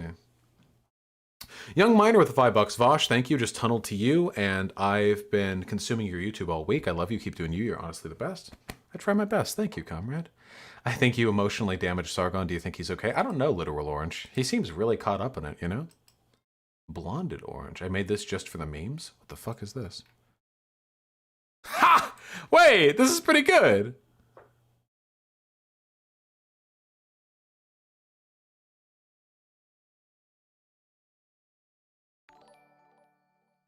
Wait, that's really good. I'm giving that to the people, okay? This belongs to the people.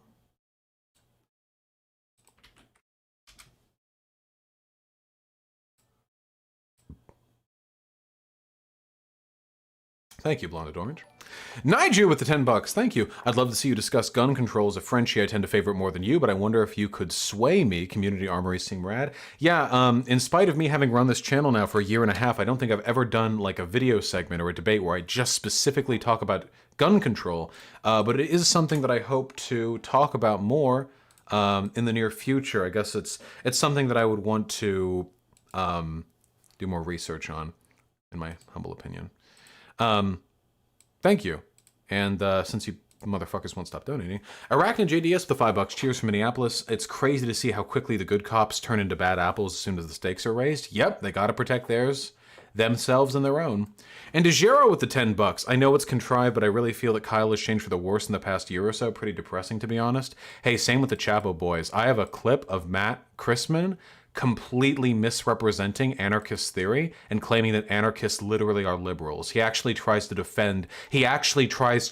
substantiate the idea that anarchists are liberals. And apparently there's a clip out there of them denying that the Ukrainian genocide, the Holodomor, was deliberate, even though the Soviets literally prevented people from leaving the famine-struck areas. I don't know, dude. The tankies are everywhere. I don't fucking know. I don't know, dude. I bought it early, the due date, too. Yeah, Irritix, I need to add... Guys, I need to add so much more shit. This is my issue, guys. I need to add so much more shit to the research document because I really want to keep that shit updated. But you guys email me 30 fucking new emails every day. I cut them down to about 20 when I went to sleep last night. I'm looking at them right now and I have 72. I removed the email from my site because of this. I can't keep doing this, guys. I just got another one. I just watched it. I just watched it pop up. I get too many.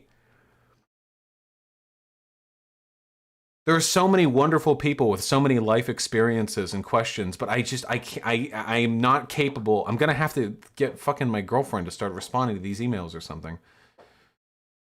Why not get volunteers helping out with the research doc? Nah, I don't trust them. I want that shit to come right from me. I don't trust other people's degree of, like, scrutiny. Mouthy Infidel is a treasure? True. Take care, hug. Thank you, Vince, and thank you for the tier 2 sub. Yours dropped by like 600? Yeah, because I said I was about to leave. New video released and the plot thickens. Oh no. New video shows George Floyd being kneeled on by 3 officers. Yeah, 2 other officers kneeled on his like torso. I'll have to look more at it. And Davinsky debunks the 3 Australian. My recent vid has sources to prove you are wrong. Why does this have to be the last dono I get? Davinsky debunks. If I'm wrong, I want to know. Vosh is wrong about race. Okay. Problem is they just meant white. That's the issue. The point is that they were dog whistling. Like, the bigger, I just think, say like, white. honestly, I think that's worse though, because when you say black and white, it creates this false dichotomy between humans. They're polar opposites, and like no one's literally white. There's a place called Europe. That's where Europeans come from. I remember this debate. And secondly, no, white and black are valid like anthropological and sociological terms. Bush is deeply wrong on this point. White has never been, even historically, an anthropological term to refer to indigenous Europeans. The term was the Caucasian race, deeply wrong. Terms. We're not like drawing distinctions. And black are valid like anthropological and sociological terms. We're not like drawing distinctions and drawing polar. Or Europid. Where does Europid come from, Vosh? There is a relatively new mass survey that was conducted on over 3,000 American anthropologists, and this is what they found. 73% of them strongly disagreed that race, as defined by the US Census, is a useful proxy for ancestry, which means no, they do not consider white to be a valid proxy for European. Okay. That it is a valid anthropological concept is false. I'm sorry, it's just false. They use the term European. Vosh also said that it's a valid sociological term, but societal terms change all the time. In 1995, the Office of Management and Budget Statistical Policy, aka the Census, Race and Ethnic Standards for Federal Statistics and Administrative Reporting, conducted a census to determine what category should be on the census for the white race. I say that in quotations, but they deemed European American a valid enough sociological term to put it on the questionnaire, and 2.35% of the white people. Okay. Half of this is valid criticism and half of this is wrong.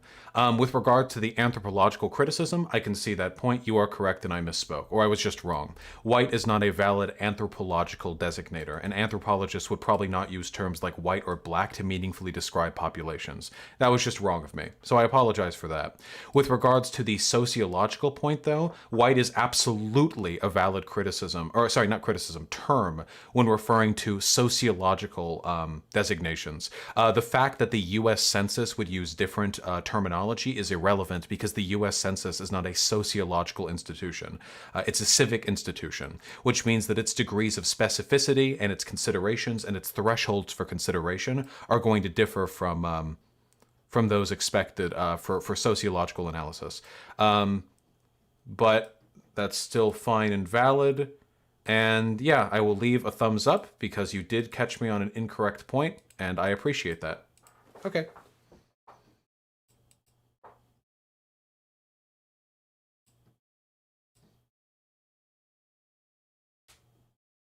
Plus, you're white. Matt Volby with the $5. He runs his channel alone, yes. However, he redistributes the meme-based Vosh gets more based. Love you from Minnesota. Thank you, comrade. I really appreciate that. I try my best. And One Shuan, thanks for the $5. Thanks for the additional donor. Yes, I did lose that debate. I have not seen the Attack on Titan Season 4 trailer, but I am caught up in the manga, and I think it's probably time to end stream. Thank you all so much. I really appreciate you all sticking around. It was a pretty wild stream. We talked about a lot of wacky stuff. I encourage all of you now to check out Actual Debate's channel, even though Actual Jake, not Actual Debate. Actual Jake's debate on his channel, because I think that he's generally a pretty cool dude. I actually talked to him on stream before, but it was a really long time ago, so most of you probably wouldn't remember. Okay, thank you all very much. Have yourselves a wonderful day, and I will... Wait, what day is it today? I might be seeing you guys tomorrow. We're not sure. We're going to see. We're going to play it by the ear, okay? All right.